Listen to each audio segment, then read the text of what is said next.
What's going on, everybody? Cali Death Podcast back once again, episode 161. Happy New Year. I'm your host, Anthony Trapani, getting back on the saddle after a week not doing this. I feel like it's been forever, but I'm 2 glad weeks, to right? be back. Huh? Two Yeah, weeks? a week, Oh, missing you one missed week. one So episode. technically 2 weeks since the last episode, but it feels weird, right? Every time we do those 2-week breaks, then it's like, dude, It does feel can we weird. do- how do I do this again? I like it though. It's like a little refresh. It's like it just feels like a little. Sorry, I was talking about. I think my audio was fucking up, but it's just like a little refresh. It's like, oh yeah, this. Forgot about Yeah. this. No, I know. It does feel. I'm sick of you guys, dude. Jesus. Let me change your mic settings, Casey. I think you're cutting out. Am I cutting out? In that moment of, oh shit, I don't have to do a podcast again this week. Kind of, it does feel good when that moment. Oh, I don't have to put myself out publicly into the world for 3 hours plus for 1 week. All right. Sorry to burden you guys today. Then I know. No. I'm kind of down for another week off. If it sounds like I'm being negative about it, I'm not. I love doing this. It's funny. I really wanted to do it last week too. Yeah, I really like. I was super looking forward to doing it last week, and Casey's all, nope, it's not going on. I was excited about this week because it's fine. we had the week off. But yeah, dude, I'm your host, Anthony. I don't know if I already said that, but I'm with my resident homies here, Casey, Joel, and Joseph with me. And tonight we are joined by Kyle Schaefer of Fallujah. And Archaeologist is mainly a solo thing, right? That started as a solo thing? Yeah, it's kind of gone through phases. Like I started it as a solo thing, and nowadays it's more or less a solo thing. But there have been times where it was a full live band, or I've had people like play on my albums, like doing drums on the whole thing, or like bass on the whole thing, or whatever. So you're at the helm. It's your brainchild, that type of deal. Yeah, exactly. Sick. Yeah, dude. Solid kickoff for the new year with you, dude. You're a beast in many ways, dude, and dabbling around, what you've been a part of this last week has been really cool. I mean, obviously I've known about Fallujah for quite some time, which Imperion is still a beast. Like, that record this week was a pleasure to listen to once again. And dude, just thank you for kicking the new year off and kicking off another 10 episodes. Well, why am I saying 10 episodes? But it's 161. It's starting off another section of the show. We got 160 episodes behind this one. That's crazy. Yeah, and I've been watching for a while too. I'm stoked to be here. Yeah, dude. We had met in person at the Cynic Atheist show in Santa Cruz. We probably were at a few shows together before and saw each other because you had been familiar to me, at least, maybe just seeing you online and shit too. But I recognized you once I saw you, and it was nice to meet you and experience that, even though that Vet Hall isn't really made for those types of bands. I'm sure you had the same experience I did that night, and I've probably cited that plenty of times on the show. But yeah, dude, it was cool to meet you that night. Super stoked to finally get you on the show, dude. Oh yeah. Yeah, that was a sick show too. That an atheist one. Totally, dude. I mean, everybody was, in the pocket and professional, ready to go. It was just the sound of that place. That's all I'm gonna say. Sure. It's just I didn't think it was that bad. I mean, I guess I was too close to the stage, dude. I was too close. Gotcha. Side note, I think Atheist is doing like a one-off show in San Diego. I think it's February 3rd. I think it's the date. I saw that. Yeah. That's cool. Yeah. I can barely hear Casey. What's up? Yeah, Casey should go up a little still. Oh, can you hear me now? Hello? Yeah. Still a little quiet, but what were you going to say, Joseph? Oh, man. Oh, yeah, I'll be at that Atheist show, I hope, in San Diego, that they're playing like a one-off U.S. show before they go tour with Cryptopsy in Europe or whatever. So. Oh, okay, that's cool. Cool news. Dude, I haven't seen it. So nice. I met Kelly for the first time that night. And I had like, I had never had any interaction with him at all whatsoever before that. Met him for like literally 2 seconds on the bus, and like just like, oh hey, I'm Kyle, blah blah blah. And like I wouldn't remember that interaction if I were him. You know, it was like it was so short, we didn't even talk about anything. But then he like remembered and hit me up and stuff. And he's like, oh, it's cool to meet you, brother. I'm like, damn, you remember that? And he was being all cool and shit. I'm like, oh, what a real dude. Yeah. Hell yeah. I think I can't hear you. Muted. My funny Kelly experience was like doing the full podcast with him, and then like at the Suffocation Atheist show, just being like, "What's up, dude? How's it going?" He's like, "Hey, nice to meet you. How's it going? Oh, what? How's it going?" I'm all, "Have a good show." He's like, "Fuck yeah, cool." Opposite. Well, I love how you just left it at that too. Well, I've met him. Yeah. You don't remember? And you disappeared into the No, night. I'm not gonna. I don't care if that people don't remember. Oh, fair enough. Yeah, I don't Totally. expect him. He's smoked a lot of weed, and I have too in my younger years, so I understand like memory. Like, then there's people coming up to him every show. It's like he's fucking toured since we were in diapers, so it's like all the people he has to remember. Kyle stands out, is what you're saying. Well, the other thing though too is apparently. I feel like it's weirder meeting people online first too. You know, it's like there have been times where there's Yeah. somebody I'm like Facebook friends with for years, and then I see them in person, I don't recognize them. I'm like, oh, you look a little bit different from your profile picture, and I have no idea who you are now. You know, Right. Totally, Yeah. definitely. I mean, even you probably grew your hair since the last time I saw you, but you do look a little bit different than I remember you in person. So it's vice versa, you know, like same thing with Kelly. Like seeing Kelly the first time at the same show that Joel's talking about, I actually kind of bitched out. I had a chance to you go get up to him and catfished. do I was that, just thinking but that. I Dude. I was didn't waiting talk to to say him. it. And then the second time at that show, actually at the vet hall, is when I finally was forced to talk to him because I was on the bus, and he, you know, we finally had a face-to-face like, hey dude, fuck yeah dude, I had a great time, you know. Well, now 2 times he's been on the show. So post that tour, right? It was after that tour. No, Yeah, dude. dude. I mean, Kyle's like at every show I've been to in the last like 7 shows. I mean, he just moved to Nashville. Yeah, not but, like, anymore though. I before- was gonna say. Yeah, but I crazy, mean, dude. before that, I would constantly see you. I'd be like, "Oh, what up, dude?" Like, I'd be like, you just be chilling. Like, you're like the cool thing is like you're like an actual like gnarly fan of live music. Like, you're going to I mean, Nashville's going to get still a bunch of shows too, and they always have, obviously, one of the live music capitals of the world. But every show I'd decide to go to, like, I'd just be like, "Oh, what's up, Kyle?" How's it going?" Like, you know, you were just always just like obscure shows that I would think that not that many people would go to. Like, I would be like, "Oh, Kyle's here. Fuck yeah, that's awesome." Oh, thanks, man. Like, Yeah, I try. You know, I think especially like in the last year or so, like I was definitely going out of my way to catch as many shows as I could. You know, it's like even before moving out of the Bay Area, you know, it's like shows that normally maybe I would have been like, yeah, I'll catch them next time. I'm like, now's your chance. You know, they're playing Yeah. at your house. Better go out and see everybody. So yeah, I feel like post-pandemic too. Post-pandemic, really, that, like, yeah. it was kind of just to catch up and hurry up and all the shows that you'd missed. You know, and everyone decided to go on tour, kind of like within a few months' time. It felt like it was just like looking back at the shows I went to last year. I was like, oh my god, like I went to so many shows because I had so much hype during the pandemic that I was like, oh, this band's playing, and then like all that shit gets canceled, and then live music opens up again, and I'm just like, oh, everyone decided to tour within the 3 months of each other, and so it was just weekly, 2 shows a week or something, you know. But that was how we rolled when it was pound shows and other types of shit. I'd go to the pound like the full month. I remember there'd be months where we go every single week, dude. Yeah. And I mean, so you kind of were reliving the younger days of hitting all those different shows in the Bay and shit. Kyle, so you were born in the Bay, huh? Yeah, in San Jose. Yeah, so lived in the Bay my whole life except for during college. I went to school in San Luis Obispo, which is not that far. You know, it's like 3 hours away. So this is my first time ever like living out of state anywhere. Okay. How's that going? How long have you been out? It's been like pretty much exactly a month now. Oh, damn. Yeah. How was that? How was that transition though? I mean, I'm very interested to. I mean, I've moved 2.5 hours away before, but I've never moved out of state where, I mean, luckily you have people that you know already that are moving. Like Scott's Carstairs is moving there.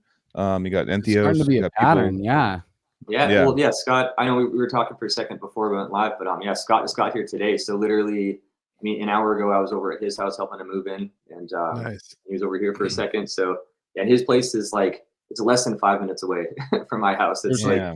it's There's like a an 4-minute drive. obvious metal exodus that's happening to Nashville right now. Yeah, Kind of similar to the comedy thing to Austin. Like Yeah. there's like a new beacon that is erected, and it's starting to expand and attract, and I think that's cool, Not dude. expanding. I mean, My weight's expanding, but don't stop looking at me. yeah, he's that is your metaphor if you want to. Joel expanding. He is Nashville, eating all that barbecue. in that Waffle House. Yeah, Hell yeah. Waffle House, dude. I actually miss Waffle House. Anytime it gets referenced, even though it's fucking, it's average. I've never but missed it. what are Dude, you I talking like about, it. dude? It's new Those to were me. some I love it. That was some serious savior type shit when we hit a Waffle I mean, House late night. On a tour, I love it. That's Absolutely. what I'm saying. Well, Yeah, that's but like why. if I lived next to one, I'd even probably hit then, it like. Maybe that's why I miss it too, is because it gets some of that, tour nostalgia whipped into them fucking hash browns and mashed potatoes. I and do kind of whatever think the that. What about Go ahead, Joseph. It's terrible. what was I'm trying to remember. We ate at a fast food restaurant in Nashville like 2 nights in a row that like stays open until 3:00 in the morning. Trying to remember the name McDonald's. of it. Yeah, that was it. No, I'm hoping Kyle would remember off the top of his head. Otherwise, I'm gonna have to look it up or something. What kind of But fast food? Like the burgers and It stuff? was like a long menu. It could get Is it any Cookout? kind of burger. Cookout. That was it. Yeah. See, I Okay, haven't even been there. I've only had Cookout described to me, but it sounds like what you're describing. It is like the perfect thing for being done with your show, and it's 2 a.m. and you think you have no options except suddenly there's a menu of like anything you want. So that Yeah, was so pretty like rad. a mob of dudes can roll in and get whatever they personally want at that moment. Speaking of a mob of dudes, when last time I was there, I mean not last time, maybe the time before was Whitechapel, and Ben took me out to Five Guys, and that wasn't a thing in California yet. And I was like, oh my god, this is fucking awesome! You guys got to check out Five Guys. And like Ben was like, this is my favorite fucking place to go to. It was like right on the music strip of Nashville, and it was fucking awesome. And then we got one, and then it closed. I remember their fries being pretty fire. They got like a nice seasoned fry. The last time you brought up Five Guys in the podcast, we had Five Guys in the podcast, and now we do it again. Five Guys. Kind of random, Joel. This is perfect for us. Yeah, I'm very observant. Yeah, but yeah, but just going off like Anthony's original question about you going to Nashville and everything and all the metal scene there, like obviously it's like more affordable than California. That's why it's attracted like half of the tech death scene of Santa Cruz in the Bay Area within like a few years. I guess Mark Lewis as a producer's out there. That's correct.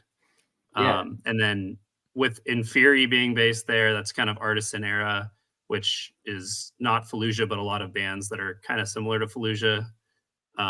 So yeah, when I was there, era based out there too. Yeah, isn't it? That's what Because we're of pretty much, Malcolm and- because Malcolm and Mike are both out here. yeah. Yeah, and just when I toured there last, in June, we had Naveen and Cheney come out. We had Ben Towles from Grey Lotus. Yeah, I saw Ben like last week. Yeah, and it was just like all of a sudden we were hanging out with a bunch of friends, some who I just met that year because like when Grey Lotus came through, or others, like Naveen and Cheney, people I knew who had just moved out there. And I don't know, I'm for the connection, not like a whole. There's another place that's detached, but like some sort of connection. Totally, yeah. I'm just saying, yeah. I think the way I described it still works with that, though. It's like another beacon of attraction in this. I blame Naveen and Cheney for the exodus for a lot of it, because today Naveen said move to Nashville. Like I think they're like they once they decided to make that move out there, they were like, we're gonna try to get everyone to fucking move out there. They were trying to Rogan everyone, be like, we're gonna which is awesome. I mean, I get why it's cheaper, music capital. Like, you know, there's more opportunity if more bands go there. Like, it's What's I do the think weed laws over in Nashville? death penalty or something like that. Chill. Not none law. Yeah, no weed. Yeah, super illegal here. But you can get a house for like $20 though. Yeah. Ours was like Grow on 25. trees. Nice. $25. Yeah, well, damn, on the higher side. Okay, it's like a it's like a twomp. I don't know, what do you call it? A quarter. I don't know. What do you, a quarter eighth? What do you call that? A quarter 20. eighth. Oh dude. yeah. Let me get a 16th, bro. Let me get a 30-second. I think it's 7/16. I haven't heard of a twomp in so long. That was just $20 of weed. Swamp, bro. You're young enough or old enough to catch that lingo, dude. That's what we used to call it. $20 bag. Damn. $20 bag. Nashville was Death. a Word gram. in 15 So years. $20 bag was a gram, dude. Rest in peace. Maybe 1.5. Ricky says, "Rest in peace, Cali death. Nashville death is in." Well, the whole point of this podcast is the death of Cali. We're actually starting. It'll be It's all about us all next moving podcast. outside. Next is the Nashville Life Yeah. podcast. Yeah, Nashville Life. exactly. Nashville Life podcast. Yeah. I mean, That's in good. reality, I Yeah. would think that in 2024 we're gonna talk to quite a few people that live in Nashville, if that's the case, you know, because I'd like to talk to Scott again. I'd like to talk to, you know, Naveen and Cheney again, get their perspective. I think You that could probably get that Evan on here. I conversation- bet. What? Oh, Evan. What I at? didn't even What think at? about Evan. Evan. Yeah. Jesus. I love Evan. But getting that perspective too, from leaving California and the Bay Area, specifically Santa Cruz area, and getting to Nashville and experiencing Nashy that. death. Yeah, we're gonna Jesus. want to know about that this year. Now that people Yeah. have been Yeah. doing it for a little bit and experiencing it. And Dude, for the was record, just- I love the Bay Area. Like, I know some people are like, "Oh, California sucks. Like, get out of here." You know, like I still love it there. It's just I we hate didn't really buy a California. house, especially not with like the job I've had for the last 9 years. They were like kind of letting me tour Fallujah, but it was clear that it wasn't like a permanently sustainable thing. You know, to where like, Yeah. I don't know how much longer I could have done it, but it wasn't going to be forever. It's like, okay, well, is it smart for us to try to buy something here if I'm going to like lose my job one of these days for staying in the band? It's like, no, let's just go somewhere where we can, where we still know people. There's still a music scene. It's like a nice place to live. It's not super isolated or anything, but we can like actually afford to live here. So, it Yeah, makes I mean, sense. one thing I actually said, when Naveen asked about move to Nashville or whatever, I was like, the day I move there is gonna be a fucking tornado. I just know. Oh wait, it's gonna be- we had a tornado less than a week after we got here. That's right. And That's it- right. And Yeah, it yeah. was like a big crazy thing. Like we just got like I've never been in a like tornado zone before. You know, What a welcoming. yeah, Yeah, right. like it didn't like hit our house, but Thought it was cheap, huh? Yeah. yeah. Well, we do have That's tornado what I'm saying. insurance. Like so, everybody talks we're- about California and their prices. It's like, yeah, dude, but we don't have to deal with fucking But you gotta- monsoons and Well, you know, tornadoes. Just and We had a fires brutal and hurricane storms this and last week. earthquakes. Well, yeah, Yeah, they there is think of earthquakes. earthquakes the same way we think of tornadoes. They're like, Yeah, damn, yeah, aren't you no, guys totally. dying all the Yeah. time from earthquakes. You know, I mean, Yeah, there is a it's like you have to- volcano that if it erupts, we're all going to be dead. So, I mean, But also too, it's like you got to time it right. You got to time the earthquake to tornado ratio. So like you got to leave before the big one, like that's gonna hit here. Which I used to work next to the seismology lab in downtown Sacramento, and I would just like ask him like, when's the thing coming? He's like, there's a 93% chance it's coming in the next 25 years. And I was like, Oh, and that was like 6 years ago. So you know, like it's, but also like those are terrifying, and hopefully we have a bunch of small ones instead of one big one. But yeah, tornadoes are, for Californians, like you said, that's our nightmare. I have fucking nightmares about nightmares about tornadoes chasing me. And I'm sure like there's Nashville people that are like, oh, earthquake nightmares or something. You know, it's kind of like it's like a mythological thing. You should check out some thing called therapy, dude. You can. I went to therapy today. Actually, it's pretty funny. That's a little over. I mean, did somebody like there is spin you that- around as a kid and that like messed you up? Yeah, Kyle's we can gonna have talk to get about it, used dude. to the tornadoes, dude. Yeah. And Jeez. and Naveen and Cheney are gonna have to get used to the tornadoes. Talking to the Australians about the crazy animals and creatures, they're just like, oh, dude, you just stay away from those. And so we're thinking about crazy creatures while they're thinking about earthquakes, and everybody's thinking about the natural disasters that they don't have to actually experience in their life. You Yeah. know? It's funny you just said natural disasters, but it sounded like you said Nashville Natural disasters. disasters is what I thought. I heard you were that. gonna do. Nashville disaster. I heard Nashville Good disasters. wordplay. Maybe I Ah, did, geez. dude. Play it back. Let's get some analysis on it. Dude, the tornado was pretty bad though, honestly. Yeah, Like it it did. didn't We were hit talking our like block or anything, but there's spots like less than 2 miles away from my house where there's like big ass trees uprooted and like signs blown down and like power lines down and stuff. It was pretty Yeah. gnarly. No, I We didn't definitely hit realize up. how close it was coming while it was happening either. It was the next morning. We're like, damn, this actually came Yeah. pretty much in our neighborhood. No, I hit up Cheney and Navina like the next because I heard about that and I was like, because they were like, oh, move to Nashville. They said it would be great, right? Like, but I was like, are you guys okay first? Because people were marking themselves safe in Nashville that I knew, and I was like, oh shit, what the fuck happened? And looked it up, and they were like, it came fucking close. Like, Yeah. it was pretty close, and I was like, holy shit, dude. Like, And it's not too common Nashville. either. They said they had a similar incident like 2 years ago with like serious tornadoes, you know, through Hendersonville, which is the city where we live. But yeah, it's not yearly. It's not that common. It's like a pretty big. Do you have deal a when it shelter? happens. Do you have a shelter?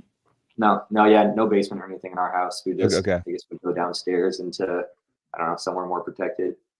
Yeah, because that's like a common thing out there, right? People have like little tornado bunkers kind of thing. That's like a normal thing they build in their house, right? Right. Yeah. Well, That's not We're really literally- necessarily. We're literally like showing our. Oh, dude, you want to leave California, dude? Well, here's all the things you have to do with You it. will die. Kyle, you were born in San Jose, dude. I mean, it was nice. It was, 45 minutes from San Yeah. Francisco. Yeah. Now you got to deal with tornadoes, dude, and you don't have a I know, shelter. dude. What you gonna do, bro? No, man. Get a tough shit. We pay a lot of money to avoid tornadoes out here. Pay a true. lot. But then we have the wildfires, and then we have the earthquakes. We have scary stuff too. It's not. Is there anywhere that's safe in America? It's like safe from everything. I don't know. What's the safest like natural disaster spot in America? I wonder where that would be. Like pinpoint where tornadoes aren't hitting and earthquakes aren't And vibrating. then it's like super cold or something, like North Dakota, or they have tornadoes, but like. Oh, we've been in a fucking And, gnarly tornado storm. I guess in you're right. They Fargo. do have them up there. Yeah, Jesus Christ. Dude, side question, Murdog. Have question. you ever seen a huntsman spider since you've been down under? Oh, And and have then you chat. talked to Dive? Dive, is that how you're supposed to say it? Washington. Dive Highly. highly. Nailed it. Nope. Nope, hasn't seen a huntsman yet. Um, Dude, those things are in my nightmares. So We got- I wanna kick off the interviews type Oh questions. yeah, we haven't really done that yet, dude. What's your favorite color? I'm just kidding. Exactly. So you put out a re-release of an old Archaeologist EP, and that's your latest release, right, Kyle? Yeah, that's right. Yeah, I put that out right at the end of December. And that was on the down to the exact day on the 10-year anniversary of my first Archaeologist EP, the Volume 1 EP. Oh yeah, I checked it out. It sounds great. The new re-release of it with the remix. Thanks, So man. Yeah. shout out. Yeah, So dude. yeah, man. Yeah. I was gonna say I wanted to pull out a couple of the tracks that I connected with, like Seafoam and Wayfinder. Those songs. Wayfinder was the one that was like Canvas Solaris feeling to me a sick. little bit, right? You know, Yeah, I got like so many different vibes from this album, dude. I mean, you get 20 tracks to dabble in, and I actually want you to explain. I read up on how the album came together and all that kind of stuff, but I'd like to hear you explain. So no song took more than a day to record or write and record? for a lot of them, yeah. So that's that didn't hold true for the whole album. That is how I started it. Yeah, and so that album, the instrumental one, called Elements, that's my newest proper release from Archaeologist, not counting the 10-year remix for Volume 1. And so yeah, that one started with I wasn't trying to make an album actually when I started working on it. I started making those songs because I had sort of set up a new mix template in Logic. I hadn't written or recorded anything for a minute when I started working on that. And I just sort of redoing, I got some new gear, revamped a bunch of stuff in my audio setup. I was like, okay, I've got this cool new template now. Let's do something to test it out. So I just wrote a short piece of music in a day. You know, it was like under 2 minutes long. And that's the song Stratosphere. It's on the album. Ended up being extended a little bit for the album version, but I made that in a day to test out the mix template. And you know, I was like, well, yeah, it's, you know, the mix sounds good. That's cool. But also, like, damn, I just tricked myself into like writing a song in a day. That's sick. Like, I never do that. I hadn't done that in like years at that point. So I was like, damn, that was like really fun and productive out of nowhere. And so the next day I did the same thing, and just I was like, I'm gonna sit down and just try to make another song in a day. And so I did 5 songs like that in 1 week. You know, like not quite one every day, but I mean, I get 5 days that week. I like made a song. Yeah. And so then at that point I was like, shit, like now I've got, you know, a handful of songs. They're all short, but it's you know, it's like if I kept doing this, I could have a full album. So of course, with my logic, I was like, well, these 5 took 1 week. So, you know, in 3 weeks, I could have 20 of these short songs, which is enough for, you know, like a full length that adds up to like about 40 minutes of music with the length I was doing.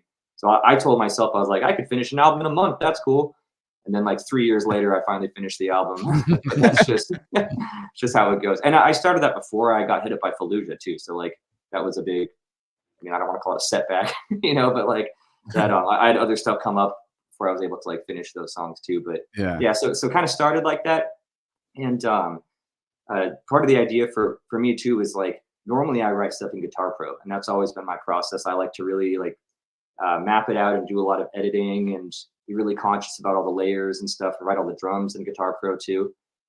But I couldn't really make music as quickly by doing that. And so for those songs, I was just like writing like in Logic, which, you know, a lot of people do, but that was new to me. And I found that kind of forced me to be a little bit more spontaneous and kind of have more fun with it too. And so that was sort of my mission for the project, was keep that vibe going where it's like, just move quickly, don't second guess myself too much, kind of anything goes, you know, especially when you have so many tracks, like you don't have to worry about some of them like sticking out a little bit. I'm like, they all stick out, you know, there's all kinds of variety on there. So you can kind of get away with whatever. But I will say that by the end of the process, like at some point I set myself as like I wanted to do 20 songs. I just thought that would be cool. It's like a lot to look at, but it would add up to a full length. But I'll say that by the time I finished that, like the last couple, I was totally back to my old habits where I'm still like, okay, now I'm spending weeks on a track, you know, and like thinking too hard about it, but still got it done in the end.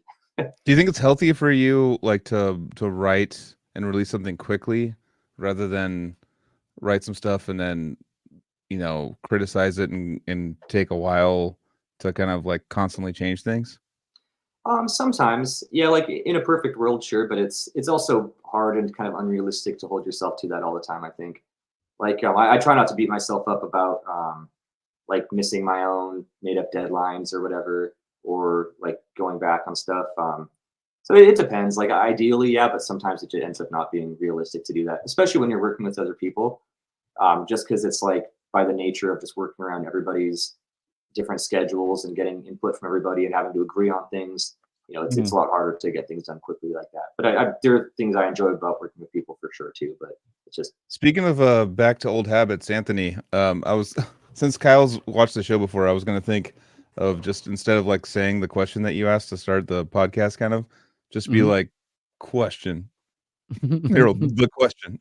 We've already done No, I mean, we don't have to do it like that. We already kind of know where we can start just from. Play the song "Question" by Severed Savior, and then after it's done, then he answers. What's up, bro? Question. Question. Do the whole song now. Off. It's just the count off in the beginning of a question. You get a 3 count, and then you have to start answering.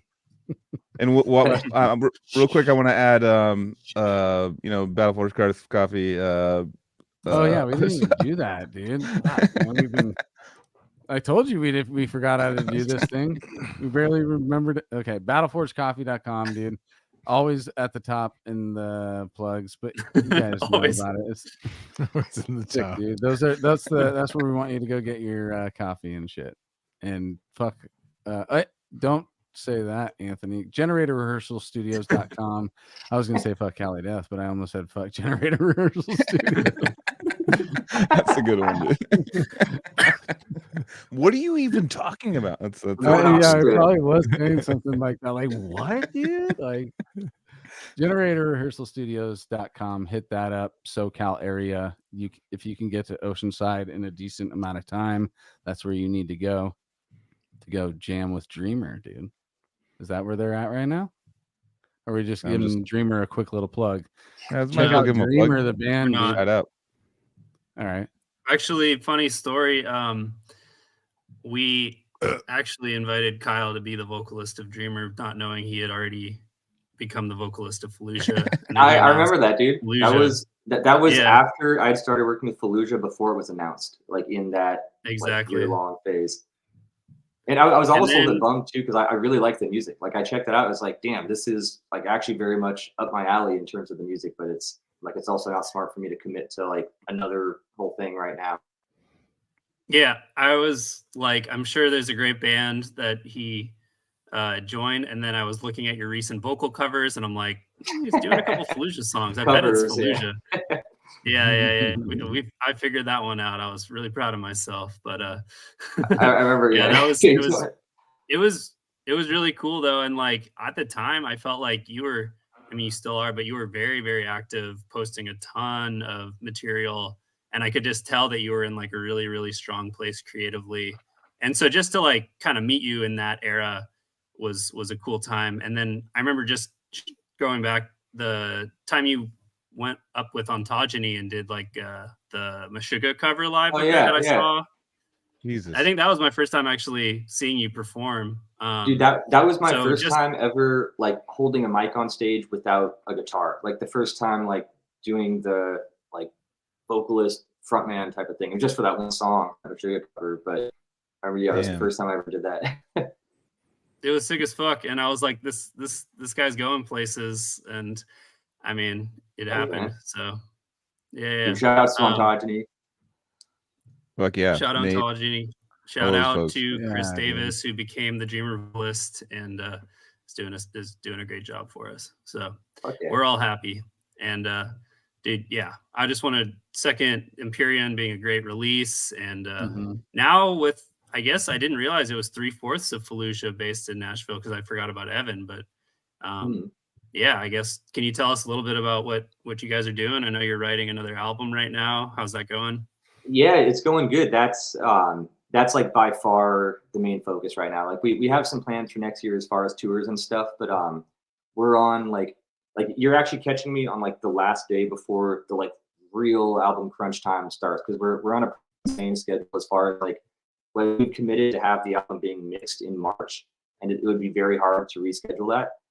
And we are like, by normal standards, like not on track for that. Like I think we'll get it done, but yeah, it's like I've never done the remaining amount of work we've got in that amount of time, but we'll get something done. And it's actually very good that Scott's coming out here too, because like the sessions I've had with Scott working on the album together in the same room have been very productive every time, and I think that's going to be actually like a critical part of getting this album done on time. That's awesome. Yeah, I feel like you and Scott have like a cool connection with writing. I could just tell via Instagram or whatever I see is like you guys working, like going to a cabin or something and like jamming, and you guys like coming out with a lot of stuff together. And I feel like it's more of a statement, not a question from, but it's a really good mix of what I can tell that you and Scott are like really vibing in the writing process and that. And on that, so how do you guys, Scott's like obviously like a prolific guitar player, and you're a great guitar player too. I've been watching your videos for a while, like Joseph too, and like, what? Damn, this guy can fucking play guitar too. God damn, I get mad when people can do two things that are good. But Casey's had to hear a lot of it. But no, how was it writing with him? Like, what, Anthony? Like, when I have to fucking write guitar, wish you were here covers with Anthony. But no, how was it working with him? Is it like how do you guys vibe? Like, what are you guys' styles? Like, how do you guys introduce something? How do you work on something? How does that work? Yeah, thanks, man. I feel like we work together really well, honestly, because it's like, so I guess first of all, backtracking a little bit, like when I joined Fallujah, the band was already working on Empyrean, and so like the instrumentals were pretty much there. It's like they weren't, they were still just demos, but it's like the song structures and riffs were all set. They were missing something, but it was kind of like, hey, these are the songs, and now we're going to work on vocals. And there were some songs too that Scott had like ideas for the vocals already, as far as like phrasing. There were songs where he had like concepts, and I was like, like on period, there were some songs where I came in and wrote all my own parts, just doing my own thing. But there were other songs where I'm like working around the ideas Scott already had and stuff like that. So it was kind of like, I felt like I came in to help finish the project on that one. But on this album, we're really starting it together from scratch. So it's kind of cool that this time we got to spend a lot of time just really talking about like big picture album stuff. It's like, what are our goals with this? What do we want to try to do? Like, what are the main bands we're looking to for inspiration? We're just like listening to music together, just like taking mental notes. Like we listened to like Autotheism by the Faceless was a big one. We'd like listen to that, and like when there's a really sick moment, we're like, damn, this moment's really cool. Like we need something like that on the album. So we got to really collaborate from like the much earlier conceptual stages this time. That's really cool. Yeah, and as far as like being together and actually working on songs, I think the reason it works well is because, I mean, like I'm not playing guitar on the new stuff. It's obviously like Scott's the guitar guy and doesn't need help with that. But he does like having somebody there to bounce ideas off of. Like that's just how he likes to work. Like, a lot of people prefer sort of working in solitude, but he really does prefer having somebody there to like he actually wants feedback on stuff that he's doing. And I think part of that too is because like when we're writing stuff, he'll throw on like a drum loop, just something to kind of jam over. He'll just jam over it, start coming up with stuff. And sometimes he'll be like in the middle of that. He's in the zone of just like, yeah, make up whatever stuff. And I have to stop him. I'm like, dude, what was that thing you just did? Like that was insane. Yeah. Like stop. Like don't forget that thing you just did. Like write that down. Right. And so actually that's you want to bounce ideas off of people, but also you want some people to catch some things that you just gloss over as somebody who's in a moment of, when they might not know they're in the moment. They might not know they're in that moment. And you catch them in it. That's cool. Yeah, I mean, obviously you can just record everything you do if you don't have somebody to be there, but somebody to be like in that specific moment, because if you were to listen to your recording later on, it might not bring up the same energy that you were feeling at that time you created something right there. So if somebody's right there to say, hey, no, pay attention to what you just did, and you might be able to expand on something right then and there with that energy popping, Yeah, or sometimes it's just like details of it. Like he'll be trying to come up with a lead over a section, and like maybe he's still kind of trying out ideas, like it's not real solid yet, but I can kind of be there to point out like, dude, the way you like went into that line is really sick, that like bend at the beginning, and he's like, what did I do? And I have to like describe it to him. Like, you did this thing that was like this, and we'll go back. He's like, oh yeah, that is sick, we'll do that. So kind of there to catch stuff like that. And we also talk about song structures a lot while we're writing. That's actually like the first thing. Like I've realized that I don't usually think of songwriting like that. Like I'll usually start with I'll get my riffs pretty solid before I'm like using them as pieces to build the song. But Scott really likes to work from like a song structure standpoint primarily. So like he'll leave parts like be like, oh, there's gonna be a riff kind of like this, like here's like the rough version of it. And the final version of that riff may not even resemble it that much, but it's like the point is like, oh, it goes to a heavy part here, and then there's a clean part. And like, yeah, we'll figure out the exact chords later, but something kind of like this, until we have it mapped. And then it's like you kind of replace those, the parts that felt like placeholders, you kind of go back and replace those. But it's not something we've done a lot, but it's starting to make more sense to me. It's a cool idea right now, just because it's a new year. We've already talked about, we're talking in the middle of the end of the timeline. Let's do a reverse timeline. What do you guys think about that? We've covered. We're covering kind of the newer part of Fallujah. In case he wants to be redundant. Okay, he's in networking. I don't want to shake it up too much. I'm just kidding. I don't want to throw off the formula. But we've already dove in. I mean, we just let it flow. We'll eventually get to everything, and maybe this is just a non-linear thing. We were talking linear. I only know lines. No. I was just kidding. I think Joel had a good idea. Yeah, we've already kind of gone into it. Let's do a reverse fucking episode right now, where we go where we're at currently, and then go backwards into where it came from. Anthony looks bummed up. Anthony's like, that wasn't my current idea. That wasn't my idea. Because I don't want to lose what we were talking about, because this just got kind of derailed, y'all.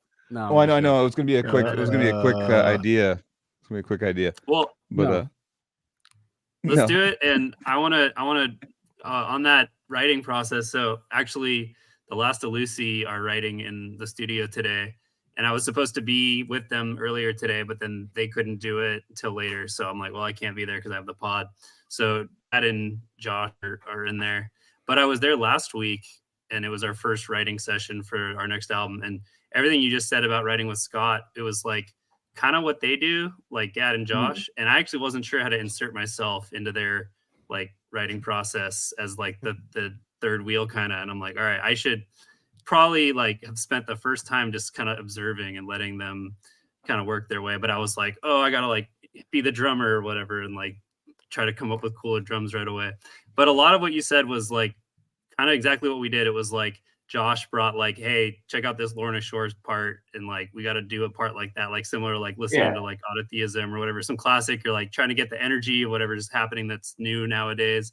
And then there was a lot of just like Gad writing or playing guitar over a drum loop, and us being like, yes, that thing, or like, you know. So all that I think is good lessons for people. And I am specifically trying to figure out how to like be a part of a writing team. So, and I really don't know how it's going to go yet. So it's funny seeing how many different ways like people go about it, like just ways I would have never thought of on my own.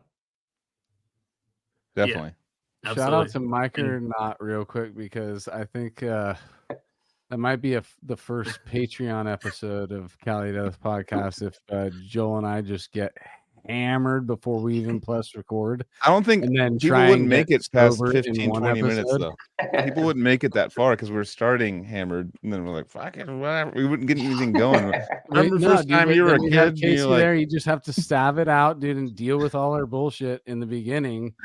And then what if we just get, you know, completely sober by the end, and we're like having a actual point and opinion? yeah, I don't know. Easy would that be, dude? I don't think that works like that, though. I don't think patreon.calideathpodcast.josephcase@email.com. Kyle, you have a Patreon, right? I do, yeah. Yeah, we have so Yeah. Fallujah has one. That's like the more of the main focus, honestly. Like that's something that we all put work into and like, you know, all contribute to. I do run a lot of that one myself, but it's like, you know, everybody's kind of making content for it and showing up for the monthly meetings and everything. And then I have like a much smaller one for my archaeologist stuff that I did. I used to, like years ago, I had a Patreon for archaeologist, and I feel like I put too much of like a burden on myself in terms of like feeling like I had to do a lot more to keep going. So for this kind of relaunch, I tried to set the precedent that it's like, I'm just going to give one monthly update of whatever I'm working on, because I'm sure I'll be working on, you know, something each month. And, you know, if I have something extra to share, then cool. But if not, then no worries. And it's like, it's kind of like all the tiers are pretty much the same too. Like I didn't want to set up this whole complicated thing for myself. I'm like, you know what, like I'm moving to this new place and trying to do this music thing, you know, something closer to full time. So I was like, here's just something simple for anybody who wants to support or maybe wants a little bit behind the scenes of what's going on. have you ever thought of doing something similar to, because Scott's kind of like, he's kind of like one of the main people that got death metal kind of stuff on Twitch. Yeah. You know, like he's one, I mean, I remember like, you know, shout out Max Anomalous. I remember having that episode with him, and he's like, I'm gonna go on Scott's Twitch tomorrow or the next day and play with him on Twitch. And I was like, oh shit, this is a cool idea, you know. And I see Scott still, last time I watched Scott, he was eating hot chips, but like he was eating a hot sauce. But like, you know, like and that was a funny episode. I liked that. But have you ever thought about doing something like that, or is that not really in your wheelhouse? Yeah, I actually do. It's been a while now. Like, admittedly, I haven't been on in like months. I'm trying to remember when I even did it last. It was like before I was interrupted by one of our tours. But I'm intending to get back on, like on a much more regular basis. It's kind of one of the things I'm planning to do here now that I have a bit more time out in Nashville. It's just like there's a lot of setup work I have to do. Like I got a new, like I'm on my Mac that I have been using for many years, but I got like a much like faster and stronger PC that I want to like run my streams off of, so I don't have to like downgrade the quality and everything like I used to. A lot of set work I have to do before I get that set up, and there's kind of more pressing stuff. I mean, the Fallujah album, for example, like now wouldn't be a great time for me to like start up some other thing. But yeah, I totally intend on getting back on a weekly basis and do guitar and vocals and all that stuff. That's Yeah. awesome. Got to It get a was a couple sick, more things sick knocked out set. first. You had like Cynic songs, Opeth, like a bunch of Yeah. amazing Yeah, you always songs cover for awesome yourself. songs, by the way. Like, Oh, like thanks, I always man. see you Those are two of jamming. my It's like, favorite bands right there. oh yeah. Oh god, yeah. Me too. It's probably like top 4 for me. Like those are like up there. You can't see it. There's a Cynic and Opeth poster barely out of frame over here. Okay, you can kind of see it. There's Oh, yeah. Oh, I see those there's Cynics in the middle. Yeah. Opeth. Yeah. I got the No. shitty reflection of the lamp right now, but That's kind of what I love about this whole, Twitch fam situation where all these musicians like Max Anomalous and Scott and all these people that are doing their thing on Twitch. I think that not only it's a symbiotic relationship you have with your audience, where you're influencing them, or just motivation happens when we sit here and we just talk about making music, or what we've done in music, or even watching people play and all this, and it becomes this back and forth thing where the streamer is actually getting the energy from their audience, and the audience is getting this energy from their streamer, and I just, that's truly what I love about this whole thing, is especially during the times that'll the pandemic and all that, and like made this thing more popular. I just think it's cool for this kind of these opportunities for different communities to pop up and do their thing. Our chat's going off right now. And I'm actually Dude, seeing a few new names I haven't seen in a while too, so that's cool, dude. Happy New Year to all you new people up in the chat. Mike or not. I was gonna say, I know Scott strongly attests to what you're saying right now too. I mean, he's told, like, because he started streaming during the pandemic, and I'm talking more about Scott now because like I stream on Twitch, but it's much more casual compared to how hard he goes on it. But he's saying, he's like, dude, this album cycle, like making Empyrean and kind of the first tours back after the pandemic and everything, he's like, it's totally different. Like you said, you're really getting energy from your audience in this like somehow more immediate kind of way. It's like, it's one thing, it's Connecting. like people, the people out there that care and want to hear it, but it's like something about talking to them every week online like that, like on an instant basis, like you're all actually there hanging out. It really does make an effect. Right. I think that, and yeah, it's kind of a therapeutic thing too. Like for being isolated, then you have, this Twitch thing where now you're in contact with all these other people who are like-minded, and everybody's being positive. That's another thing too, is I've, and this might be calling in the trolls, but I think the positivity in our community, specifically with this show, I think that has been overpowering against any kind of, I don't even think we've really seen much negativity in the community that has been built around this show. And I love that, dude. I think that it just like, it's all about energy, dude. And that's what's happening in all these other little pockets, these Twitch pockets, this energy that everybody's building their own energy bubble and kind of manifesting how that energy is dispersed and which energy they take in, dude. It is hippy dippy sounding, but at the same time, it's true. It's alchemy, dude. With social, it's alchemy with social interaction. It's kind of strange, dude, but cool.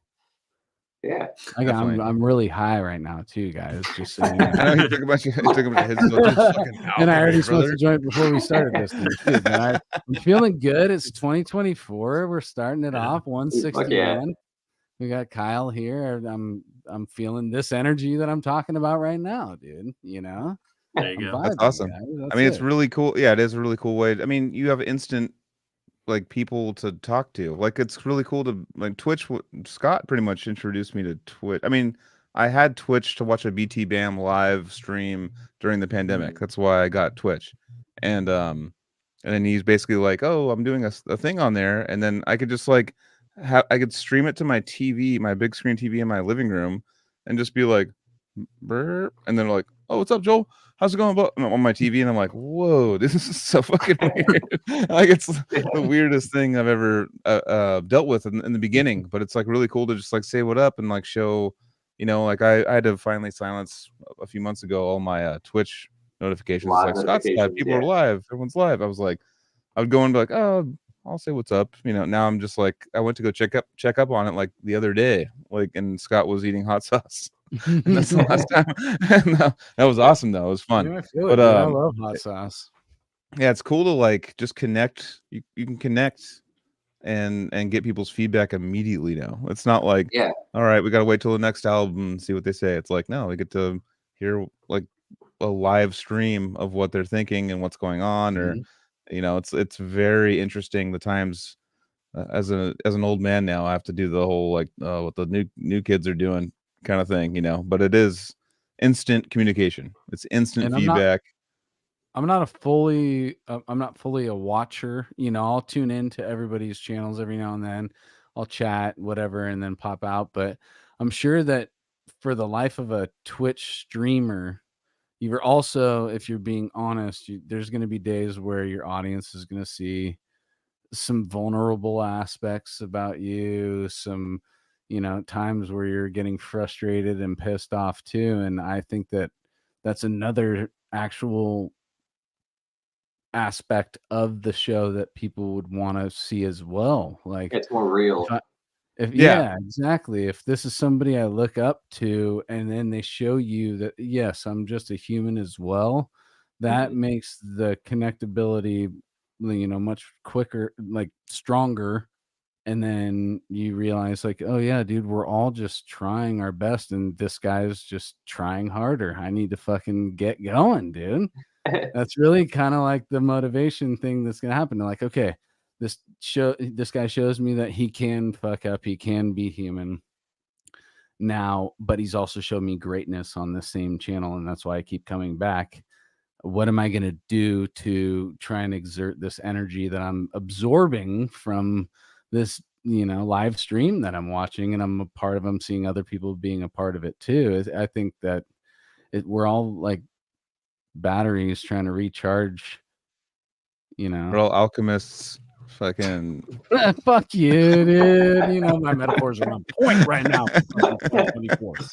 No, I love it. Dude, it's been really good for Fallujah too. Like, there have been so many people on the road that like know Fallujah because of Twitch, basically, or maybe they knew the band, but like they weren't like big fans or something until they like started watching Scott's channel. And it's like every show there's at least a couple. It's like the Gleamers, as Scott calls them. They're like the people that hang out on this chat. It's like there's Gleamers at every show. It's like, and it's funny because you don't know them by face, obviously, but they're like, I'm this guy from the chat. Oh shit, I see you on there all the time, And that's like a daily occurrence on tour. It's really sick. That's cool. Dude, that's I just think that's an extra level too, like being in this more underground scene where you can have that closer connection with your fan base, and most of them are actually just normal, chill people. They're not crazy lunatics that are trying to get to Taylor Swift or something like that. It's just like normal people that are like, we enjoy your art, dude, and we want to see you in person and shake your hand, and it's pretty cool like that. Cool like that. I don't even know where we're so far in the weeds now. Like, what's this reverse? We can't do the reverse now. We have to go straight from the beginning. We should go back. Yeah, we've already gone way too like all right, obscure. Dude, let's 54 minutes into this, dude. Let's hear about you coming up before all of this shit that we've been talking about tonight, dude. So Kyle, born in San Jose. Yep. Okay. Born as a baby. First I was a baby, and then I grew larger every day. He's born as a baby. Gerber. A lot of our living the rotation, living that Gerber life. Plenty of Gerber. Gerber. Dude, I was gonna say, like, if you were nursed or if you were on formula, none of that. What were you gonna say, Kyle? I was gonna say, I was thinking to myself before that when you guys were talking about doing it backwards, I was like, actually, that's gonna be hard. It would be like it'd be like spoilers Learning the a whole time. song. It's going backwards. It's like, well, like I played these shows with my bandmates, and then I found those What people happened after joined my before band, that? and they're like, you know, and then my I know, band began. it's like being in a DUI situation and they say recite the alphabet backwards. Dude, right? It's like I can't do that much sober. harder to do.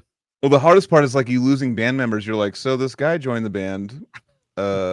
Like you don't talk about the other person leaving. It's like This guy, Yeah, I It's think like- normal. this guy normal joined direction is the way to after go. this dude quit. So let's talk about the dude that quit now. Right. all right, yeah, do the All right, Question. yeah, dude. So San Jose, you're Bay Area native. That's where I'm already connecting with you. I know that's pretty ridiculous because we just were popped up in the same area. But so San Jose, and then any siblings? Yeah. One sister, Okay. Older, younger? a little bit younger, All right. like 2.5 So years. talk about creativity. When was it drawing? Was it art? Was painting, music? What was it that was going on in the house from your parents or you? we got rated, but real quick, I know we're right in the middle of the thing, but right, thank who you was to who rated us. AZ And drums. thank you. Fuck yeah. Hell yeah. Oh, AZ drums. Fuck yeah. Awesome. Hell yeah. Shout What's out. the- Awesome. Shout out AZ drums. We're here with Kyle son. Schaefer. Come join Oh, yeah. us and listen to this man's story. So who was what were the parents jamming in the living room when you're tinkering with your toys and shit when you were young? Yeah, like honestly, I guess first of all, I definitely wasn't like a music kid. Like I feel like I got into music pretty late. Like I had no interest in like bands or like songs or anything until like close to high school, basically, or like middle school maybe. So like before that, like my parents would listen to music and stuff, but it was never anything that I considered to have like a real connection with. It wasn't like a real strong thing. Like we had music on, like my parents would listen to like the Beatles, or my mom loves Billy Joel.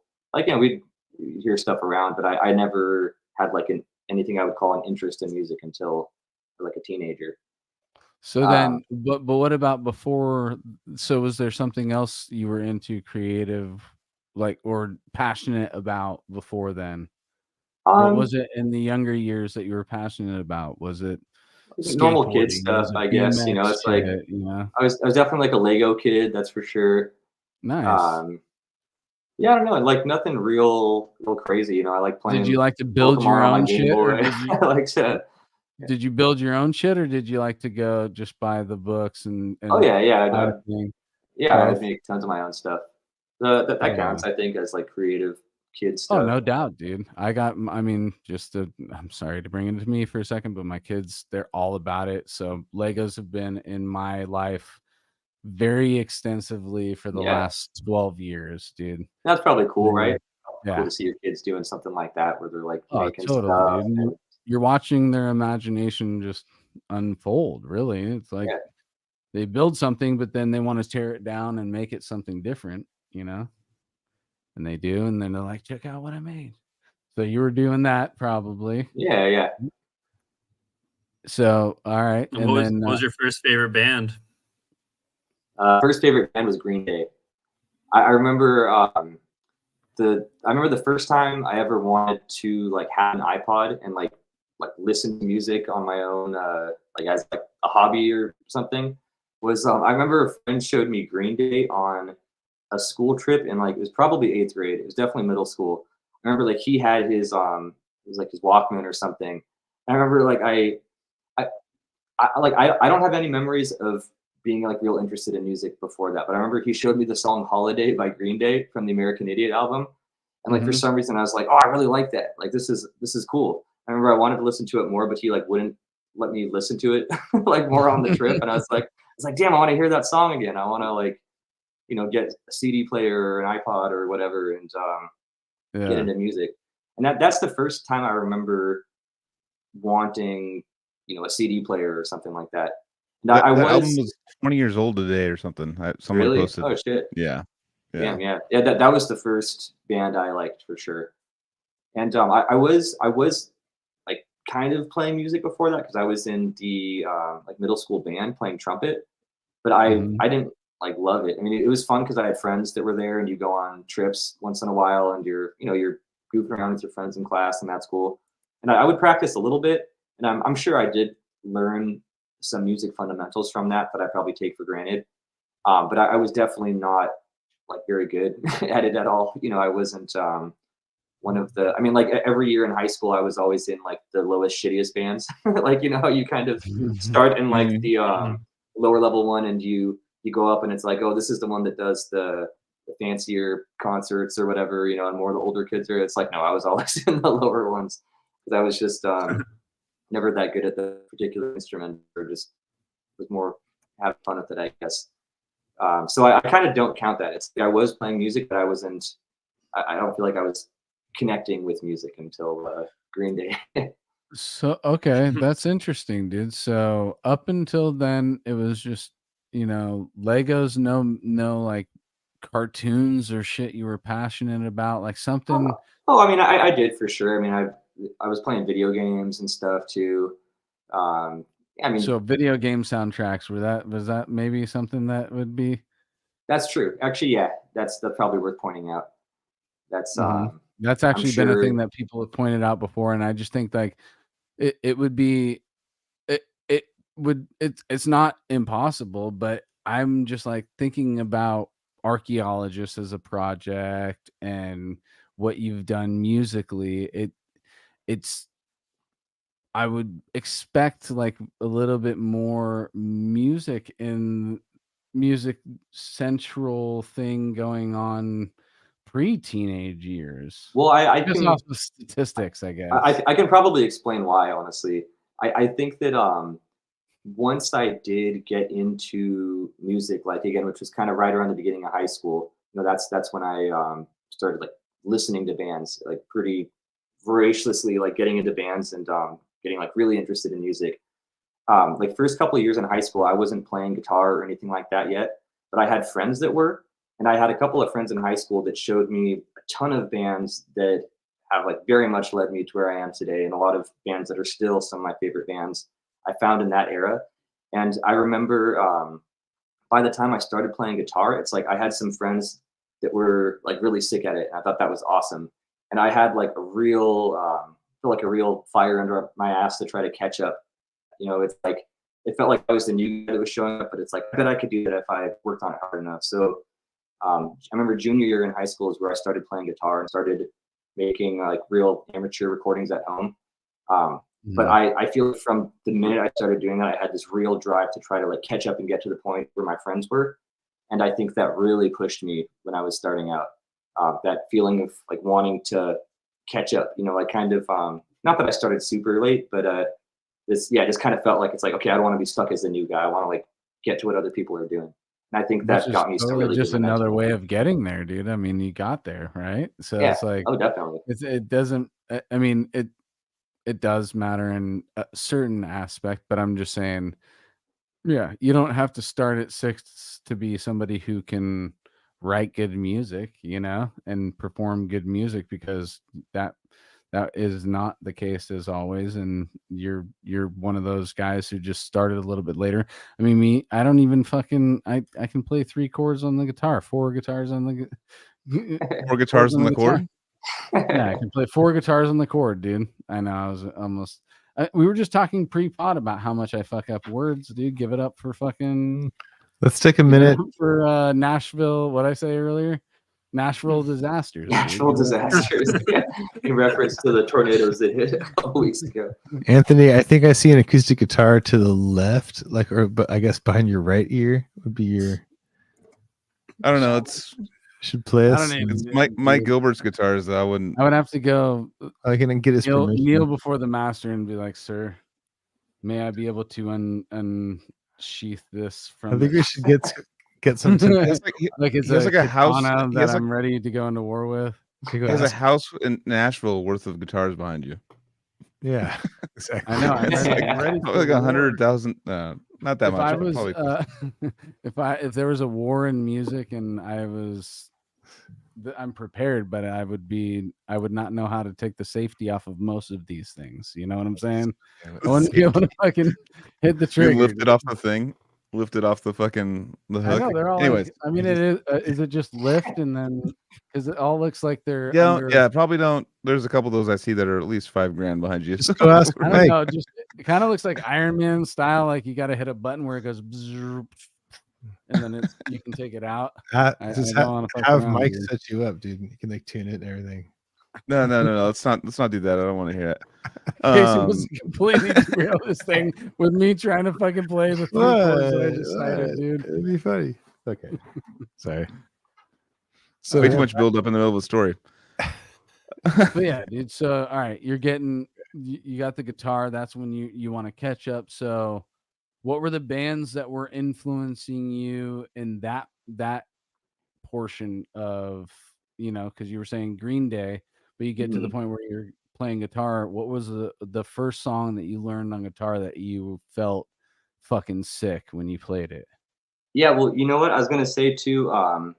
I like looking back now. I started making music before I started playing guitar because I got like a keyboard synthesizer thing for Christmas one year that I was using to make like weird, like whatever I was able to make music at home. Like I don't even know what genre to call it. It's like whatever some dude that doesn't know anything who has like a synthesizer and a microphone can try to do with like well making drum beats and synth parts and stuff.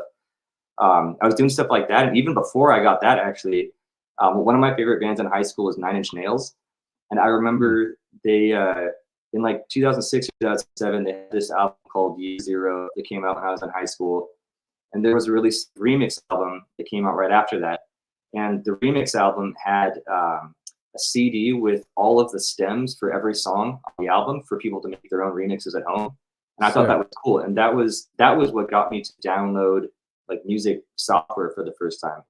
I downloaded Audacity, which is like an extremely like I wouldn't even call it a DAW. I mean maybe it's better now, 15 years later or something. But back then at least it's like an extremely bare bones audio editor with no MIDI. There's no like grid on it at all. It just shows the seconds, and there's no like effects or plugins or anything. You can just copy and paste and do very minimal stuff in it. But that's what I started working in, was chopping up 9 Inch Nails songs for fun, kind of digging into the layers, which I thought was cool, to seeing what's going on inside them, but then just moving things around and putting them on top of each other and playing around with stuff and just like learning how to like move things around and stretch them and cut and paste stuff and then export it like as a song. Audacity was my first time doing that. And so after doing those remixes just sort of for my own fun, that's when I got this like synthesizer and was making music still in Audacity with that. But I would do it all without like I really didn't know anything about how normal people made music like on their computers. Like I didn't have anybody to show me like how you're supposed to record or edit stuff. So I remember I would I had like everything went through the mic. First of all, like there was no like sounds built into it. Just like everything is going through my shitty microphone that I bought for $1 at a garage sale. And I would record like I had like a metronome that I had from when I was like playing trumpet in middle school, just to like have a metronome track going. I would decide how long my song was going to be. I'm like, this will be a 3-minute song. And I would I'd turn the metronome on and like I'd hit play and like record on the microphone, and I would let the metronome record for like, 3 minutes or an extra minute or whatever, so that I have a metronome track. You can visually see the pulses in Audacity. And then I would use that as my like grid, because there's not a click track in Audacity, and there's not, it doesn't show like the bars or beats or anything. So that's my grid, is that metronome track. And then I remember if it's like by this point, I think I had some knowledge of like very basic music theory in terms of like rhythms and stuff like that. Like I knew what a quarter note was versus an eighth note and so on. And I would literally like I would record drum tracks from my synthesizer by hitting like I hit record, and then on the synth I would hit the kick drum once, and I hit the snare drum once, And I don't think I used toms because I didn't know what those were for. I didn't use cymbals at first either. It was like just kick and snare and stuff. But I would record those as like shit samples through my microphone, and then I would cut and paste them like onto the beats. And for the times when I wanted to go between the beats, I'm like, oh, I want this to be, you know, placed on like the second eighth note of this beat, you know, like halfway between the metronome clicks. I remember I would like zoom in and I would hold a ruler up to my parents' computer monitor in my room. I would like measure that. I'm like, okay, these beats are you know, 5 inches apart, so the, you know, this drum has to go right at the 2.5 inch mark. And that's, I did that for like 3 albums of stuff for my first project. And I remember I picked up guitar like after I'd made a couple of songs for that I would post on MySpace and stuff. And nobody heard it, obviously, you know, I mean, like 2 friends or something. But yeah, I would put up there. And then after doing that for a little bit is when I started taking guitar lessons and started to like incorporate guitar into it. And so I guess that was kind of a weird process too, where I was like ready to be making music before I started learning any guitar. So you were that was kind of just the thing solo you asked from about the bands. beginning. You kind of figured out all the solo shit. Like Archaeologist is, if I was an archaeologist of your shit, I would be finding all that at the very bottom of the pile, the Yeah. dig site, you know? Way down. As the solo archaeologist, that's the stuff at the bottom, is you figuring out Audacity and doing all that. That's super cool. So it's like and you were talking about working with other people. I started really working with people first. So to hear somebody who just decided, you know what, dude, I'm just gonna work the whole thing out and figure out all aspects of it. I and that was at what age? I remember I started playing guitar when I was 16. So it was like Okay. around then, you know, I don't know, 15 or 16 or something like that. Yeah, I don't know. I 16. remember exactly when I started, but I do remember when I started guitar, and that was in 2008. Okay, so And you know, on that note too, like I mentioned Nine Inch Nails. Like Nine Inch Nails was by far my favorite band for those last couple of years in high school. Like I was into other stuff, you know, from other genres around that time too, but that was like my number one for a while. And Nine Inch Nails is like essentially a solo project too. It's like they'll play shows with a live lineup that kind of rotates for tours, but it's like primarily, you know, a solo so project. Trent was like the main guy. Yeah, So there's a whole exactly. there's a documentary on it, the hired guns, or one of those documentaries. He was talking about how he was hiring people and paying them a certain amount, and one of the guys became to be the guy that started Filter, right? Is that?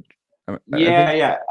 Richard Patrick, I think. Is that the guy? Or no, yeah, I'm thinking of somebody else maybe. it I was forget. But yeah, someone you're in the right. band There that was like, some connection yeah, there. yeah, they were hiring for like, you know, per show what you're playing, stuff like that, like pay you out, and he ended up starting that band. What's a Filter? But what's their song? Hey man, nice shot. Oh, what's up, Scott? Nice shot. Hey man, nice What shot up? was literally a touring member that decided I'm gonna go do my own thing. And there's a whole documentary on Netflix called Hired Guns. I don't know if that's the same one, but I think it might be. One of them was the I haven't guy. seen it. Yeah, it's one of the other stories they tell is the guy that started Five Finger Death Punch. He was like playing in all these like Alice Cooper bands and stuff, and then he's like, you know what? I'm gonna go start my own band. And then like went and started everything. Scott comes in right when I'm trying to tell a story. Son of a bitch. I love you, Scott. How was your Oh, butt that's after tricky. those hot God. sauces? Yeah, But, he's already been mentioned a few times, and I want to try some hot sauces too, dude. I got the world's hottest one. I mean, the world's hottest one. It's the Pepper X stuff. So And it wasn't the I've hottest. recently had like one that it was 150,000 plus or whatever on the Scoville. That ain't Mine's shit. 4 really, million. right? The 4 million's Pepper Oh, X one I fucking just got. 4 million. But does it taste good? Yeah, actually has like a mango-y kind of taste to it. And I Yeah. accidentally did the whole thing where I dumped too much on a burrito and just had to like my piss hurt more than anything. You had to grab a fork and stir inside your tortilla, dude. Yeah, because I put like a big glob on it. I was like, "Fuck, dude, it's like a fancy burrito from a fancy restaurant." It was reheating like a half of it, and so I just made it You like had a like big a hand blender mixture. and just started. I just mixed it stuffing the and just burrito. it tasted really good. I got to get the flavor of it and everything, and it was really good. because I love spicy. I'm like a huge spicy guy. So Me too. I like to like habanero is like one of my favorite tastes of You're a not pepper. that huge if you didn't take the bite without fucking mixing it, bitch. Oh, no, I didn't want to. It was late at night. I didn't want to like. I've done it love you. before where I've slathered stuff and I was crying on the toilet at 4 a.m, like crying. Felt like my beehole was sunburnt. But oh yeah, well what's his name? Siomancy was there too. I saw him post that in I there. was a hot sauce guy. Yeah, it was awesome. It was fun to watch because I'm really into hot sauce. So I was like trying to in Austin too. I remember going to places in Austin and they had like hot sauce like boutiques where it's like all hot sauce. And I'm like, fuck, this is my jam, you know, like trying to find the bomb ends up turning to be like the most spicy one, even though it's on the Scoville, it's only like 150. But it's like if you watch all those hot ones things, people have the bomb and they're just like, what the fuck is they get like all I angry. never had it, but I can, like I just said, I handle 150 no problem, dude. That was a daily thing. I mean, I handled found that 4 one. million no problem, but the 150 one, there's 150 the bomb that like kind of fucked me. Yeah, it's pure heat. It's like immediate. You put it in your mouth and it's immediate heat. It's not like slow burn. And I have a story with the bomb real quick before we get back to on Kyle's story. But I was at a party and someone had it when I was like right out of high school, and he dropped him off. But I like put a thing on my fingertip. I put some on it and I tried it and I was like, it was hot. You know, we were like all or dealing with the pain and stuff. And then after I was done, I didn't even notice. I was like, yeah, totally. And I touched the inside of my nose with my finger that had that, and I was snorting water. Bad move. I was snorting water the whole night. I was like, it wouldn't go away. I was like snorting water and like barfing it out, and it would not go away. Chopped jalapenos and picked my nose right after, and Jalapenos are no joke though. People me up for the rest of the night. It depends on the jalapeno. You can have a jalapeno that's like fucking hotter than a habanero if the seeds are right. Yeah, that's one thing about jalapenos for sure is that it's super disappointing when you get one that doesn't have any kick. Yeah, oh totally. Dude, I can tell a jalapeno story about my wife real quick. That happened recently. She was like, she was cooking in the kitchen and like I don't remember what she was making, but it involved chopping jalapenos. And like you said, like sometimes they're like chill and sometimes they're just evil. And I remember like I was doing something in my room. She's like a couple rooms over in the kitchen, and she just starts like screaming. They're just like, "Oh fuck!" Oh, and like I ran. I'm like, "What's going on?" You know? And she's like, I mean, she like it was in her eyes basically. It like squirted into her eye, but it was so bad that she was just like I'd never see her panic like that, like ever, you know. But she's just like, "Oh my god!" Like I was trying to figure out what's happening, and I'm like, "Oh, okay." I see there's like peppers, and it's like in her eye, and she's like, "I can't see," you know. And we're all kind of freaking out a bit. And you know, she was fine in the end. But it was like it was like really bad. Yeah, and I remember how can you can't get it out? Like once something gets in your eye, you have to wait it out. Yeah, she had to like go in the shower and just kind of spray it and wait it out. Yeah. But the funny part was that I remember like a week later, she was cooking again. And I think she didn't know I was home or something. Like maybe she didn't think I was gonna like. I just remember I walked in the kitchen. She wasn't expecting to see me. She like turns around. And she's wearing like swimming goggles while she's cooking, and we both just start cracking up because it's like didn't have to say anything. I'm like, I know exactly what's happening. You know, here. I don't knock it one bit, dude. No, fool me once, shame on me, or you. Fool me twice, shame on me. PTSD happening, dude, and right. I'm like, I know exactly what trauma resulted in this. I know what's happening here. You're facing the same issue again. You got to make sure that you're protected that time, dude. Yeah. Well, she just looked insane too. Like she turned.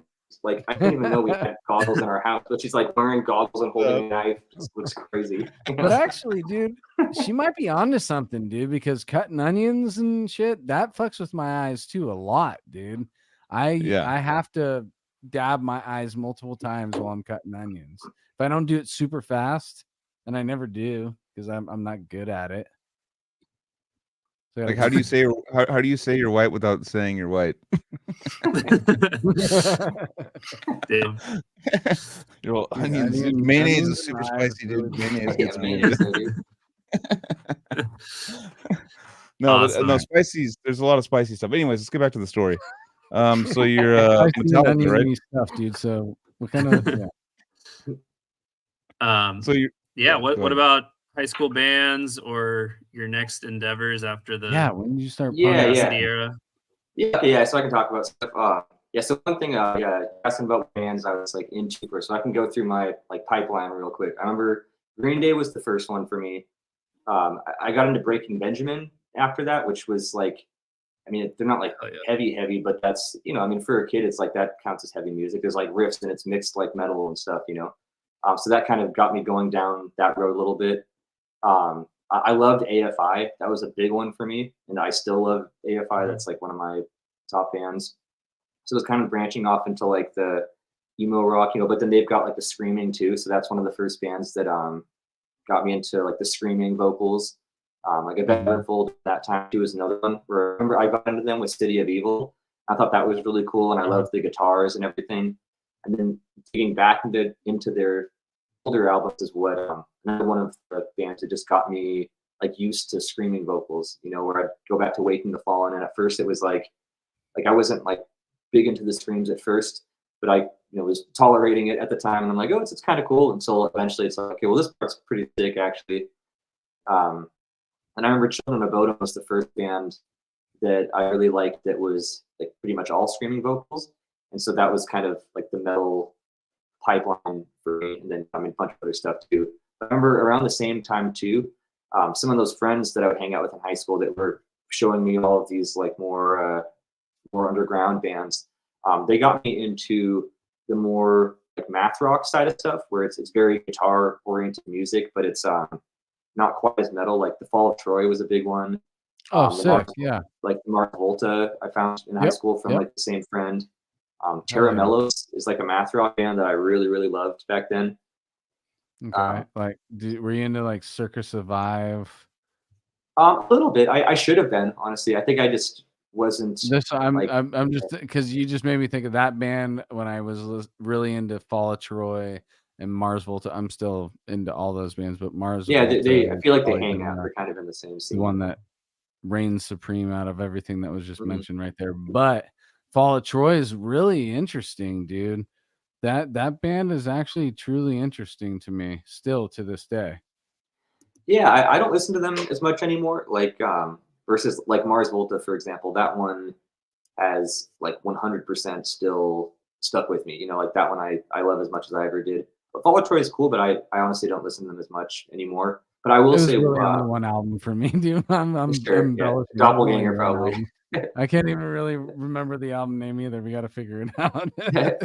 Well, I was going to say when you were asking about bands in context of guitar, I remember Fall of Troy was one of the bands that got me excited to play guitar. Like that, it was outside my abilities at first, obviously. Cool. But I remember when I picked up guitar, those were like my Guitar Hero goals. Is like I want to play Fall of Troy songs someday.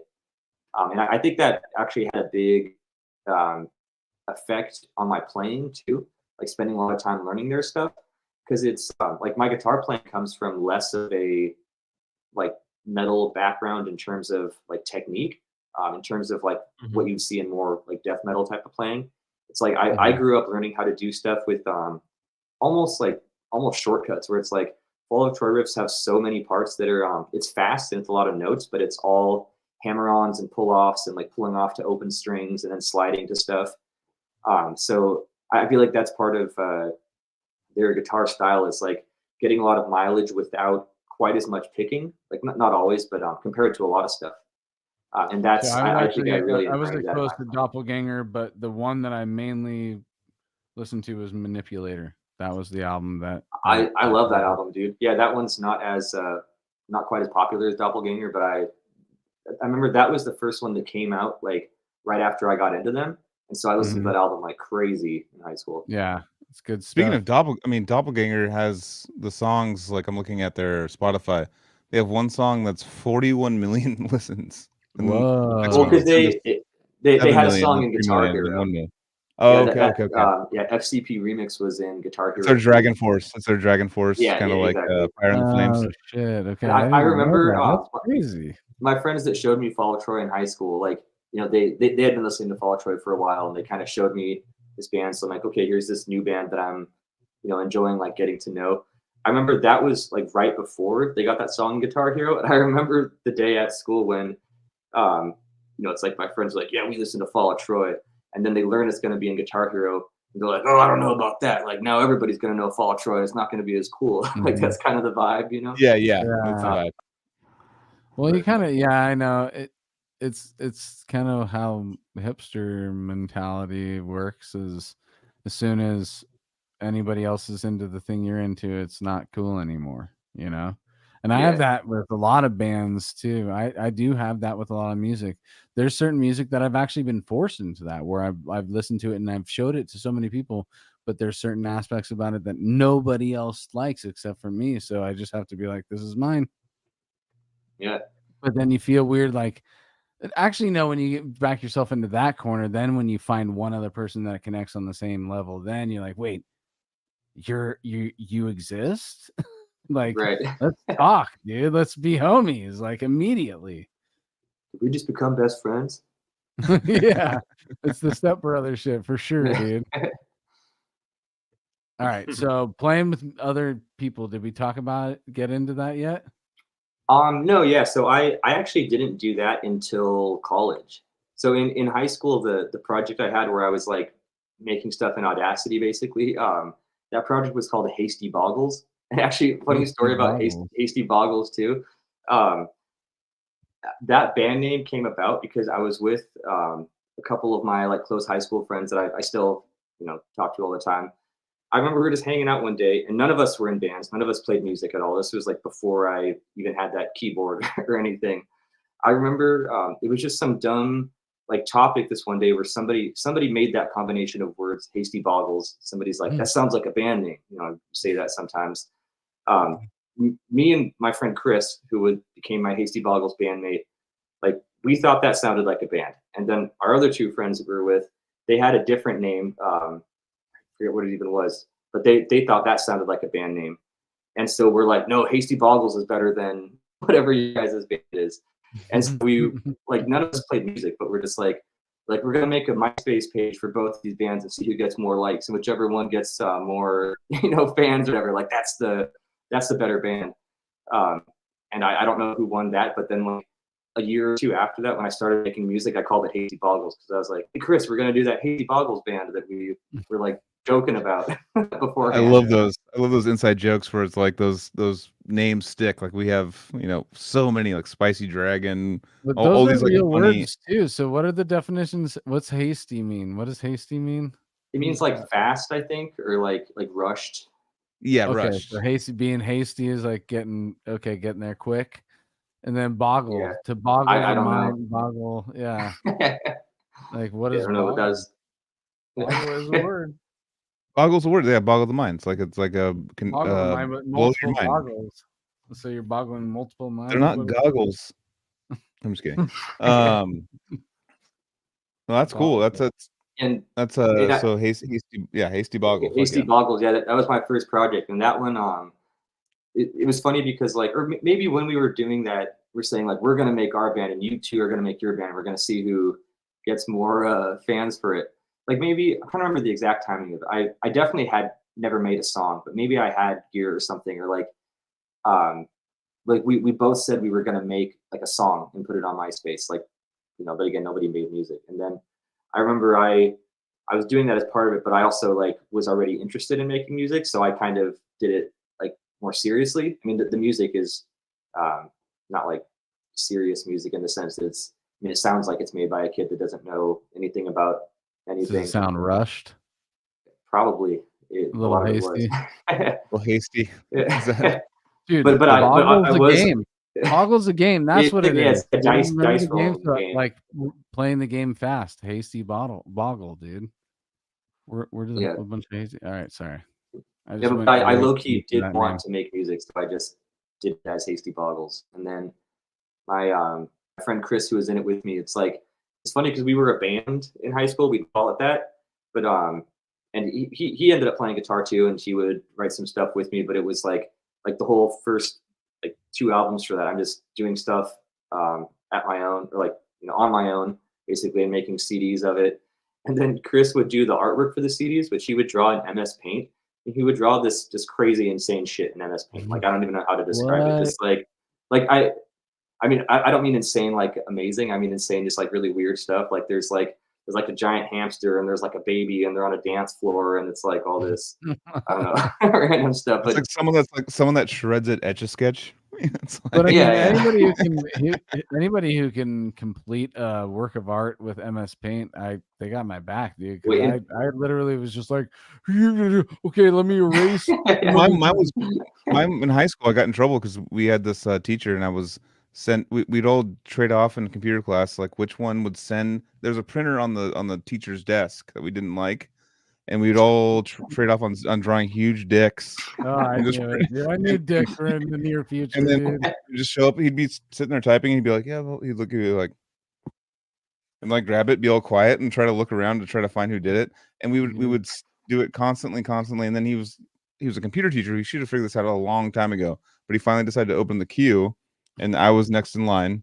And I just drew a big old dick and sent it, and it's just all Shaped Joel like a Horner. banana. It's just all Joel Horner sent this print job to your printer. And then he took it and then he just stapled to a referral. And I had like a yard duty take me to the principal with a dick drawing on my So anyways, that was a hasty boggle. Shout out, Mr. What's his name?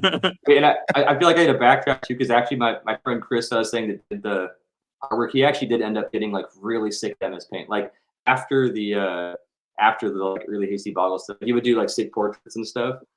Yeah, he's actually very good at it. But back in the day, it was just weird. Speaking of a bullshit. hasty boggle, A hasty Gilbert. wait, okay, I'll be back, guys. I'll be back. Oh, it's for us. Oh, great. Here we go. We got a new rustic potatoes, guys. What's that? What rustic potatoes? Oh, a new a potato fight. Another Here, potato fight. Speak with Gilbert for a moment. I have to. No. You need to hear this. Okay, I'm gonna hear it. Gentlemen, hello. Good evening. Every time it's gonna be everybody. about potatoes. Kyle, good to meet you. You too, man. Everybody in chat. Okay. Anthony. I'm here. Anthony. Okay. Ready to go. So we're watching Hell's Kitchen, right? Okay. And the contestants have to do this challenge where they're walking across like a fucking little beam over tomato sauce. And Wait, like a couple of them slipped and fell into the tomato sauce and they lost the challenge, right? Okay. And my girlfriend, Dominica, who's sitting right next to me, goes, Me. "Oh, it's because Anthony he calls him Domenico when he. Yeah, that's right. That's when I'm off air. I'm Dominica. says it's because that the person slipped because they were wearing their socks. They should have been barefoot." Mhm. And we paid more attention to the further contestants, and they were all wearing the same like little black socks. And she turned to me. This woman turned to me and said, she said, "Are they making them wear the socks because like they can't show feet on TV?" And the last 10 minutes have been an argument of whether or not it's nudity to show your feet on TV. No, it's not. And There is a small percentage of dudes that would be like. and "Alright, her we're gonna argument pause. is that people will pay for feet pictures, right? If a Yeah, yeah. woman with- But I'm literally telling her that since the 50s when TV was around, you can show your feet and nobody's going to give a shit and it's not going to be censored. Yeah, the toes don't have nips.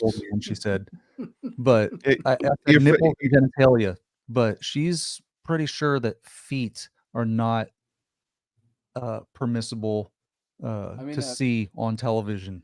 I'm I sorry, mean, but I'm it could be gonna someone with like kneecap. I'm gonna go like against fetishes. it also and say a thigh is way more provocative than a foot to me. I see thighs all the time. Let's get a poll in the chat going. No, yeah, come on. I know. Which one is more provocative? Yeah, feet. I But mean, no, if feet I are had productive. if I had a thing for feet, that would definitely be. Oh, wait, did we get everybody's? It's not even. All right, it's hold not- on, okay. wait. Yeah.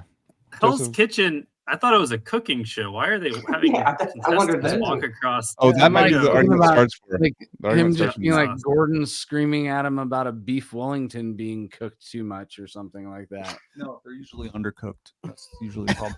But no, could you guys all vote? Say that this is insane, please. She can hear you, by the way. Please. You can definitely show the feet. If I saw feet on TV, I wouldn't really bat an eye. Yeah, feet's not a new boob or a wiener. Like I don't you know, can't dude. turn foot into a wiener, dude. I mean, it's. I mean, I don't know. would you go to the principal's office for drawing a foot? No, I don't think yeah, so. exactly. I don't That's think the so. that's The dude was in that's the the ears. final argument. That's the Women final have to argument. cover their ears. Like Question. unless their toenails were I painted with know wieners there's on them. people into ears. There's 8 billion of these human beings. Stick your head in. Come on, you want to argue? You gotta get on the cam.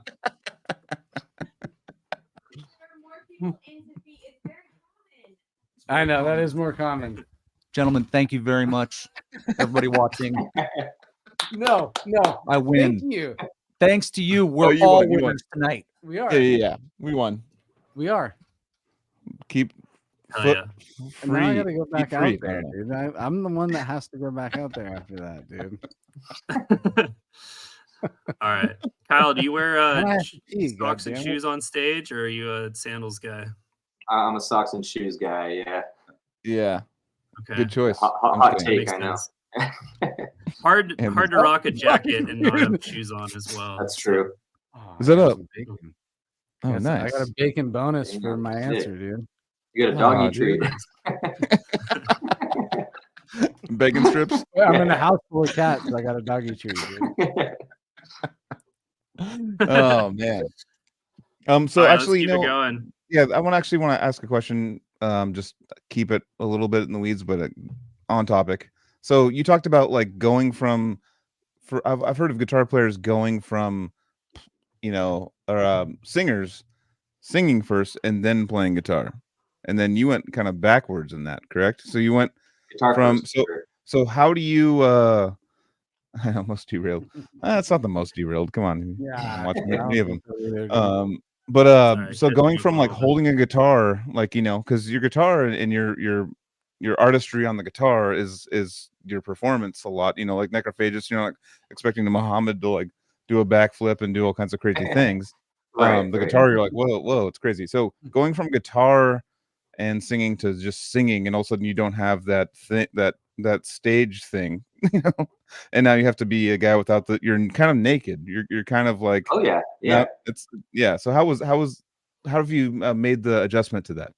It was a challenge for sure. Like that was actually like that was harder than like that was one of the hardest things to get used to joining Fallujah, because I had never done that before Fallujah. Like I said earlier, the first time I ever did vocals on stage without a guitar was that the Sugar cover I did with Ontogeny, and that was shortly before like Fallujah stuff.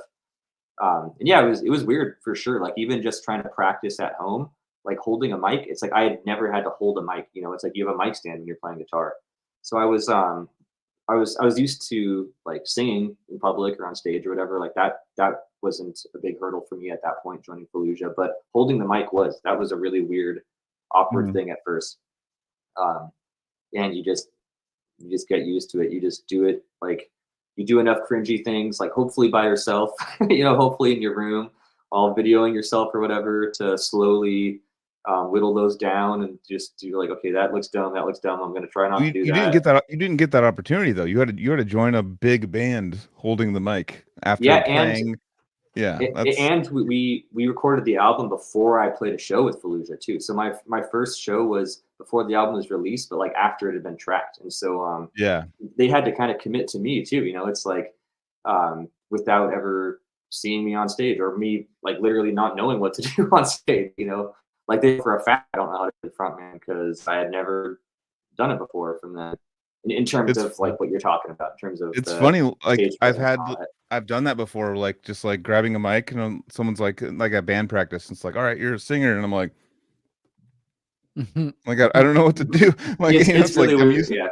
Yeah, it's like you don't have the thing that you've like has been your kind of like your Trojan horse, like to get into the show, like all of a sudden like that's gone and you're like, fuck, like my wiener's out. It's like it like becomes like you're kind of naked and you've been you've spent so much time on the guitar and stuff, and all of a sudden that's what you focus on. And probably when you're singing, you're listening to the guitar, you're still guitar, like music oriented versus like giving a chance of like being like, all right, come on, motherfucker. You know what I mean? That sounds like a nightmare to Yeah. me. So I have to do something like that.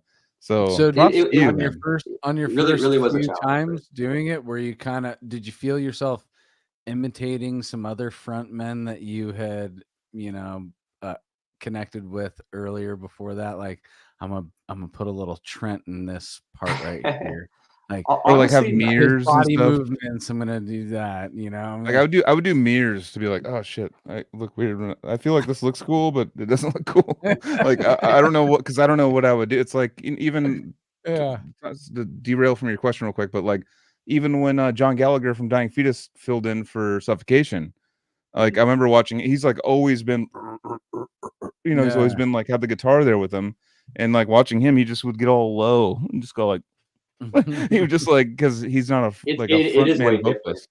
Yeah, because Yeah. the thing is, like, I mean, because being the front man in the sense of like the talking and stuff, like that's a whole thing on its own too. But just in terms of like the, you know, the presence and the posture and all that, Mhm. it's not hard. It's just weird. You know, I had never done it, so it was really uncomfortable for me at first.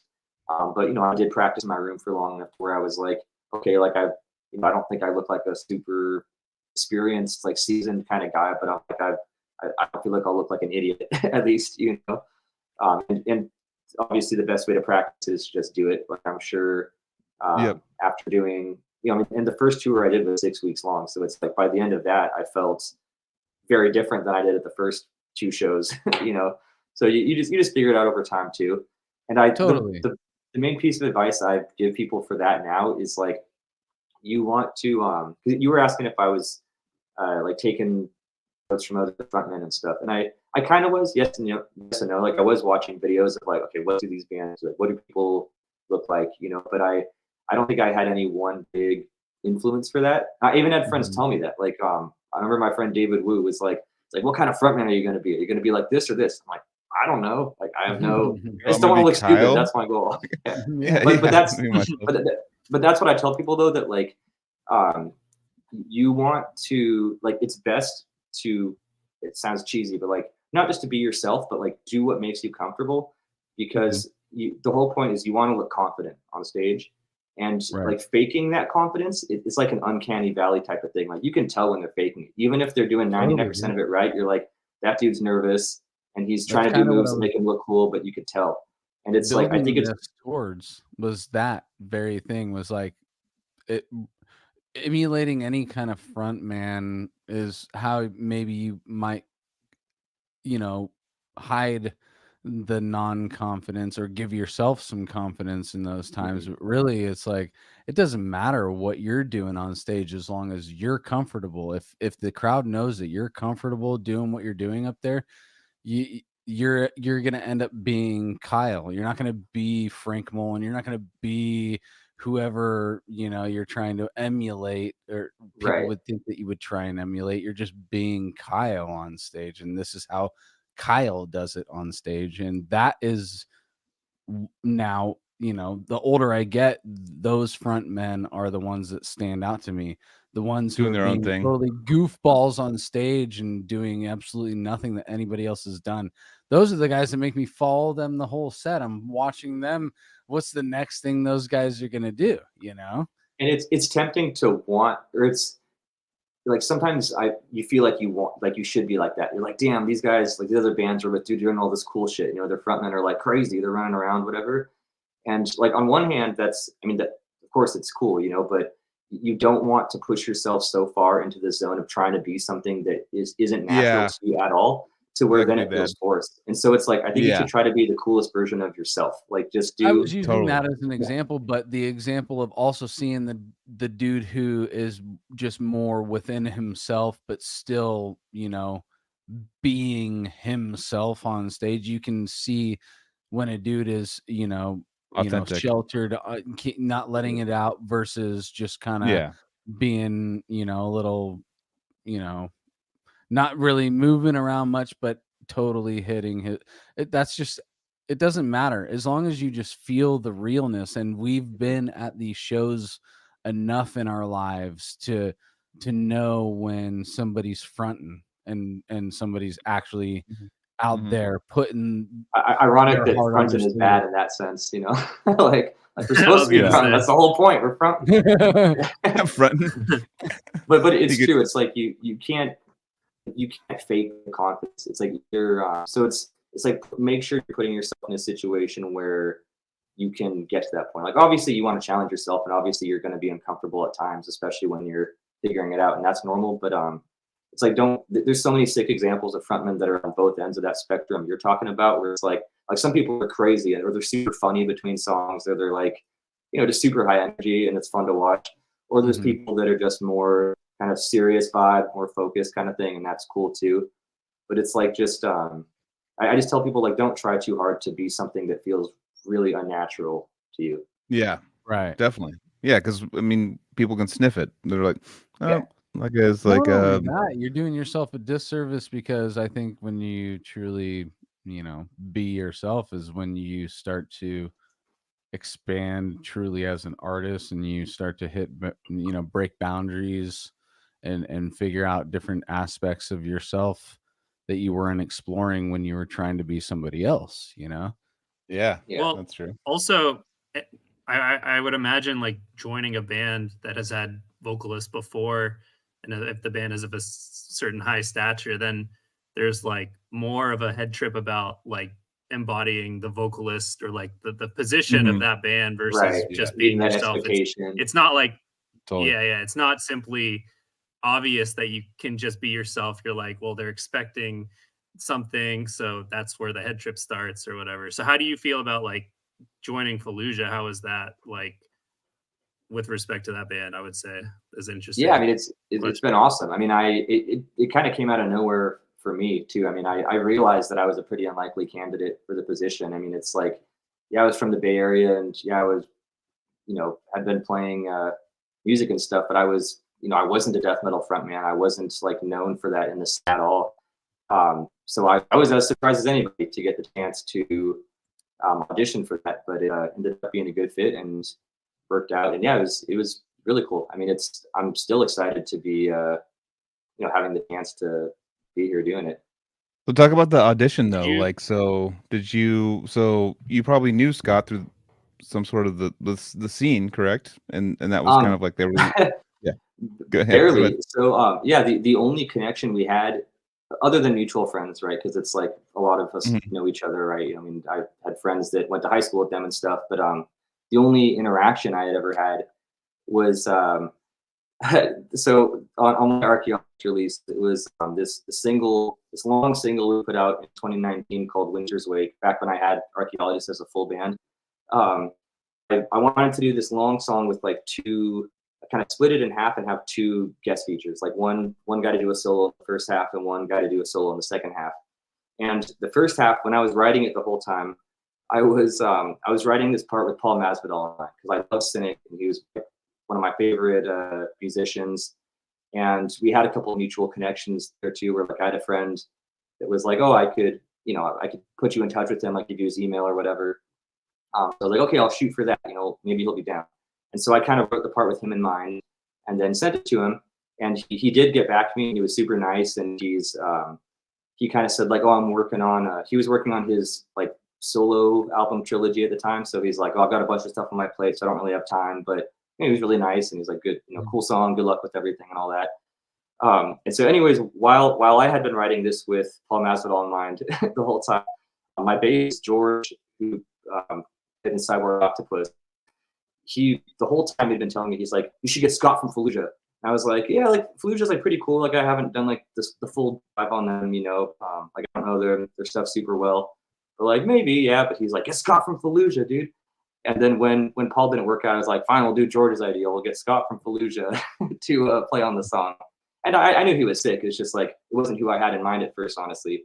But then we hit him up. He did the guest solo on the song, and everything turned out great.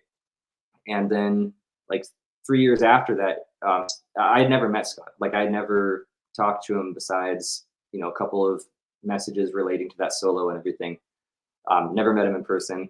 But a couple of years after that, he hit me up and just kind of asked if I did the vocals on that song Winter's Wake, and explained that they were looking for somebody to audition. I think they're trying out a couple of other guys at the time too. But that was the only connection, was that we hired him for a guest solo on the song years ago, which George loves to give me shit for. He's like, "You didn't even want Scott on the song at first. You wanted that other guy." And so in a way, he gets credit for me having the chance to do this. And then, of course, I mean, after after we had started talking seriously about hitting Scott up for it, I mean, of course, by that time I was more familiar with Fallujah. So it's not like I hadn't listened to Fallujah at the point when Scott hit me up. But it's just funny that before then I was kind of like late to it. But that was the only connection. And he hit me up, and it just kind of worked out from there. Definitely.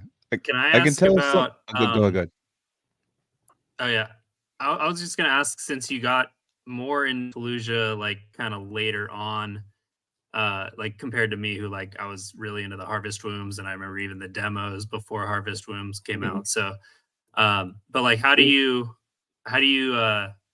like, I don't know, I want to say rank, but that's a little too numerical. But like, what's your like relationship with each of the albums? Like, I guess you've probably performed songs from all of them at this point, and like, how besides do you the feel new about one, going besides the back? brand new one, like what are your rankings? Probably because you can't rank the one you're on.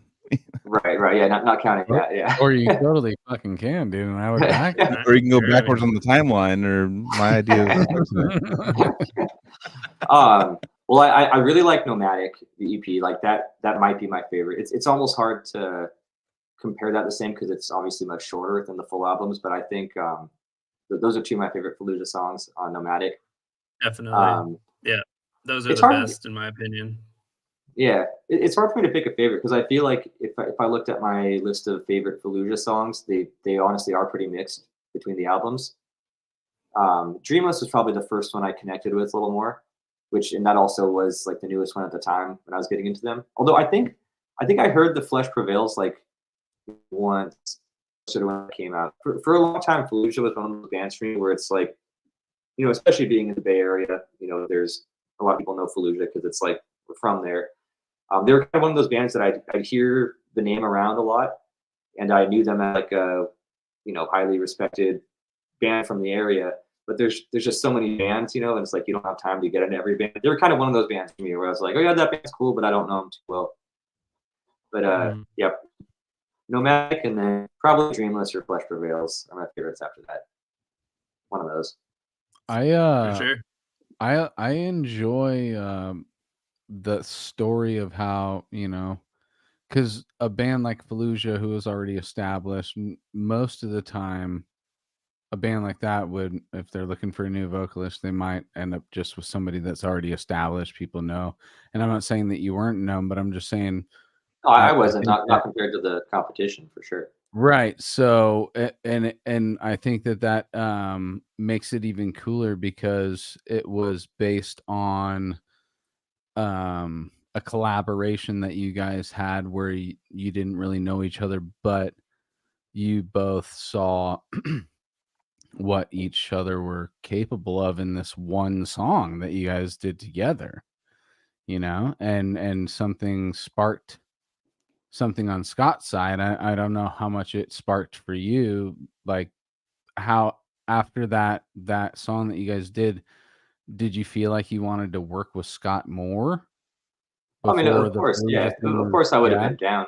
I mean, and that was just a guest solo, to be clear too. It's like we just had like a solo section lined up for him, and he just came in and wrote a solo. Right, but over I mean, that. he added something to that collab. He collabed with you guys in the sense he put the guest solo on there, and Yeah. in turn, listening to what he did in the final version, he heard your vocals, and something sparked in him as well, as like, oh, this is a voice that I could maybe use in whatever idea he had, and then that sparked, it spawned that whole thing. And that's what's so awesome about that, is just a simple one-off collaboration of just do a guest solo, and then boom, now you guys have a full career going on together. Yeah. I love that. I love how sporadic and just in the moment, or what would happen? Not even happy. It's not an accident, but you know what I'm saying. I'm like, just these spontaneous things that happen, and then it sparks another thing that snowballs into something. Yeah, it's just a series of these like sort of chance events or encounters or whatever. And you that don't end up expect leading to it to something be totally that. life-changing. No, You don't of course expect not. it to be that. It's just like this. Oh, this we're feeding this one idea already, and not even realizing we're birthing another one. Yeah, and you know what's a trip sometimes? It's like thinking about what opportunities you haven't had in your life that like maybe in another timeline you could have. You know what I mean? Like you think about stuff like that where you're like, oh, this one connection that seemed small at the time turned into this big thing. It's like a big part of my life now. It's like sometimes you wonder like, what if I had left my house on this random day and talked to some dude and then like who knows Yeah. what I mean, that collab right there literally is why you're in Nashville right now. Yeah, You that's left true. the Bay because of that guest solo. Yeah, it's weird, right? Geographical location is now different because of, and there could have been another person that came into your life that another caused just another dominoed route from to, like, there. be Yeah. something, something else. It's like one little thing. It's a trip in life that you think about, like when you met someone, or when you met a band member, or when if you didn't meet that person and you maybe would have met someone, or maybe there's so many different avenues and variables in there. It could be. We wouldn't even be talking to Kyle right now if I didn't talk to you, Season of Obese or whatever your name was. That's my AOL screen name from like 2003, dude. Dude, and something on very much on that note too is because I was saying how I wrote that part for Paul Masvidal originally to like try to see if he'd be down to do a solo on that. I've told him this story after, like, now that I've gotten to like hang out with him in person and get to know him a little bit better. Like I told him that I was like, dude, that I don't know if you remember this, but like I hit you up for this solo years ago. We were too big at the time, and then after that, we got Scott to play on it. And now because of that, I'm in this band. So it's like, in a weird way, if you had done that solo for me, I probably wouldn't be in this band or be here like talking to you now. He's like, yeah, man, the universe works in mysterious ways. It really does. It's funny how the universe works. Coming from Paul, it just has a little more, it adds 10 more %, dude. Oh yeah, it's just. Oh, Paul's talking about the universe to me, dude. Tell me more. I mean, like, through religion and stuff, people would be like, it's God's plan. It's God's plan. Yeah. You know what I mean? Like, it's like right. now we're like the universe works. It's like we've come up with our own thing that they had before, and then call it what you want. It's kind of the same, like synchronicity, coincidence, whatever you want to call it. But it's a series of decisions we all made, dude, and I'm glad that I'm here now talking about all the cool shit that we've already done, dude. Imagine if Kyle never joined Fallujah. We wouldn't be. This would be a conversation with, I don't know, a drummer of another band. Like, wouldn't be. What if I hadn't joined Fallujah, like in another timeline, and like the next day, like James Hetfield wants to come to my house and like ask me to join Metallica, but he's like, oh, never mind. Like he's busy, like what if the alternative was way crazier, Yeah. I've said it before on the show. I'm going to say it again. If infinity's real, that definitely happened in another dimension.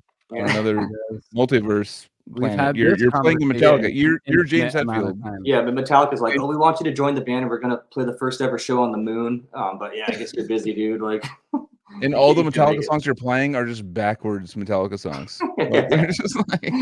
Can we just think about the idea that there really is probably going to be the first show on the moon? Like, dude, if we don't kill ourselves, if a meteor doesn't come and we don't fucking gas ourselves out, we're gonna have a show on the moon, dude. And I wonder what it's gonna be like on the moon. I mean, it's kind of like, I'm just gonna go into a little rant, but it seems like it's more nowadays like pop. Look at pop stuff. Popular is all like solo singers, and it's not like bands really anymore. Bands are like kind of like extinct from the pop charts, minus a couple, and like, so I feel like if that were to happen, they're gonna send like the next, Taylor Swift to the moon. They're not gonna like listen to band. Remember, bands were cool. Like people don't give a fuck about Okay, bands. they're Like gonna in the send pop Taylor Swift culture.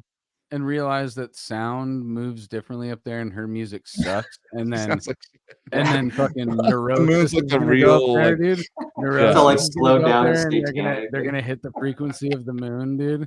And it's gonna be the best sounding shit you ever heard in your The life. frequency of the moon. like I mean- like Necrophagus from Spawn of Possession goes up there and they sound like a stoner rock band. You're like, oh.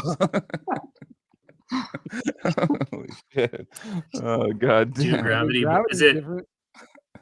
is it cheating if you can do gravity blast with zero gravity? Zero It's, gravity. no, it's harder. 'Cause you have to make your own gravity, dude. Dude. Create your own like Although cheating, all the tricks are cheating, like people coming out when you're like playing in like different G's and in Like, space and yeah, he stuff. tracked that in space. Like, doesn't count, dude. Yeah. you have to then start there- an orbit over your drum to like get it going fast enough. Dude, then, Yeah. then you'd have one of First those guys album on recorded at Facebook the asking all the bands International like, Space Station, dude. you'd have one of the guys from Facebook like asking all the bands like, were your recordings all done on Earth in real gravity with this, and this? Like, they're like, no triggers, no sample replace guy. Like, Yeah, that guy. Yeah.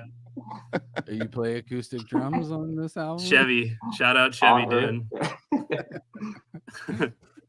Fuck That's gonna yeah. open up a whole new style of music. Like who's the best Oh, fuck non-gravity yeah, dude. players, dude? Right.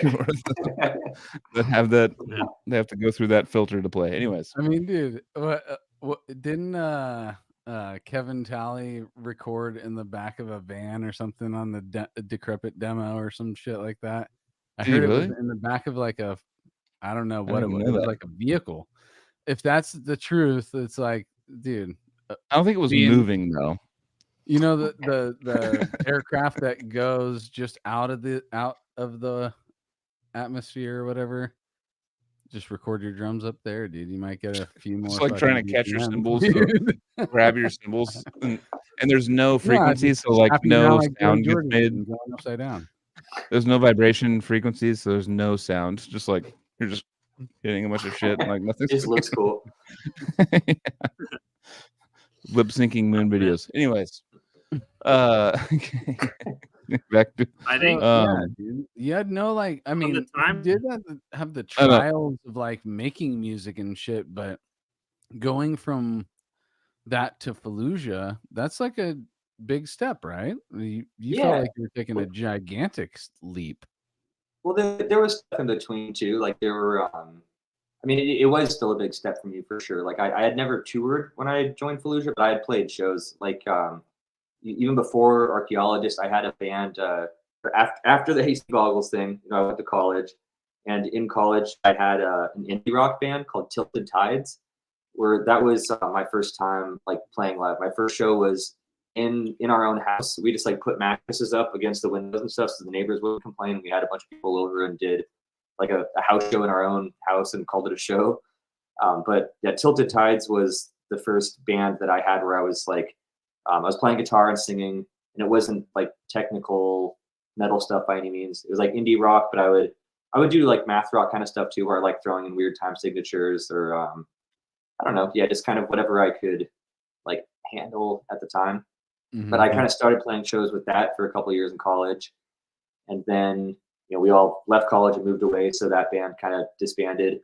And What were you the whole studying time, in college? general engineering.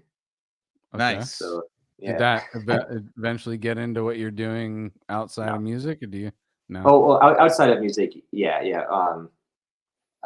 Which, by the way, I'm just gonna say the Lego history, general engineering. Come on. Yeah, guys. yeah. Yeah. Engineer- Well, I engineer hated the written all over engineering 'em. stuff though, honestly. I mean, it Oh, was wow. like it was Okay. okay.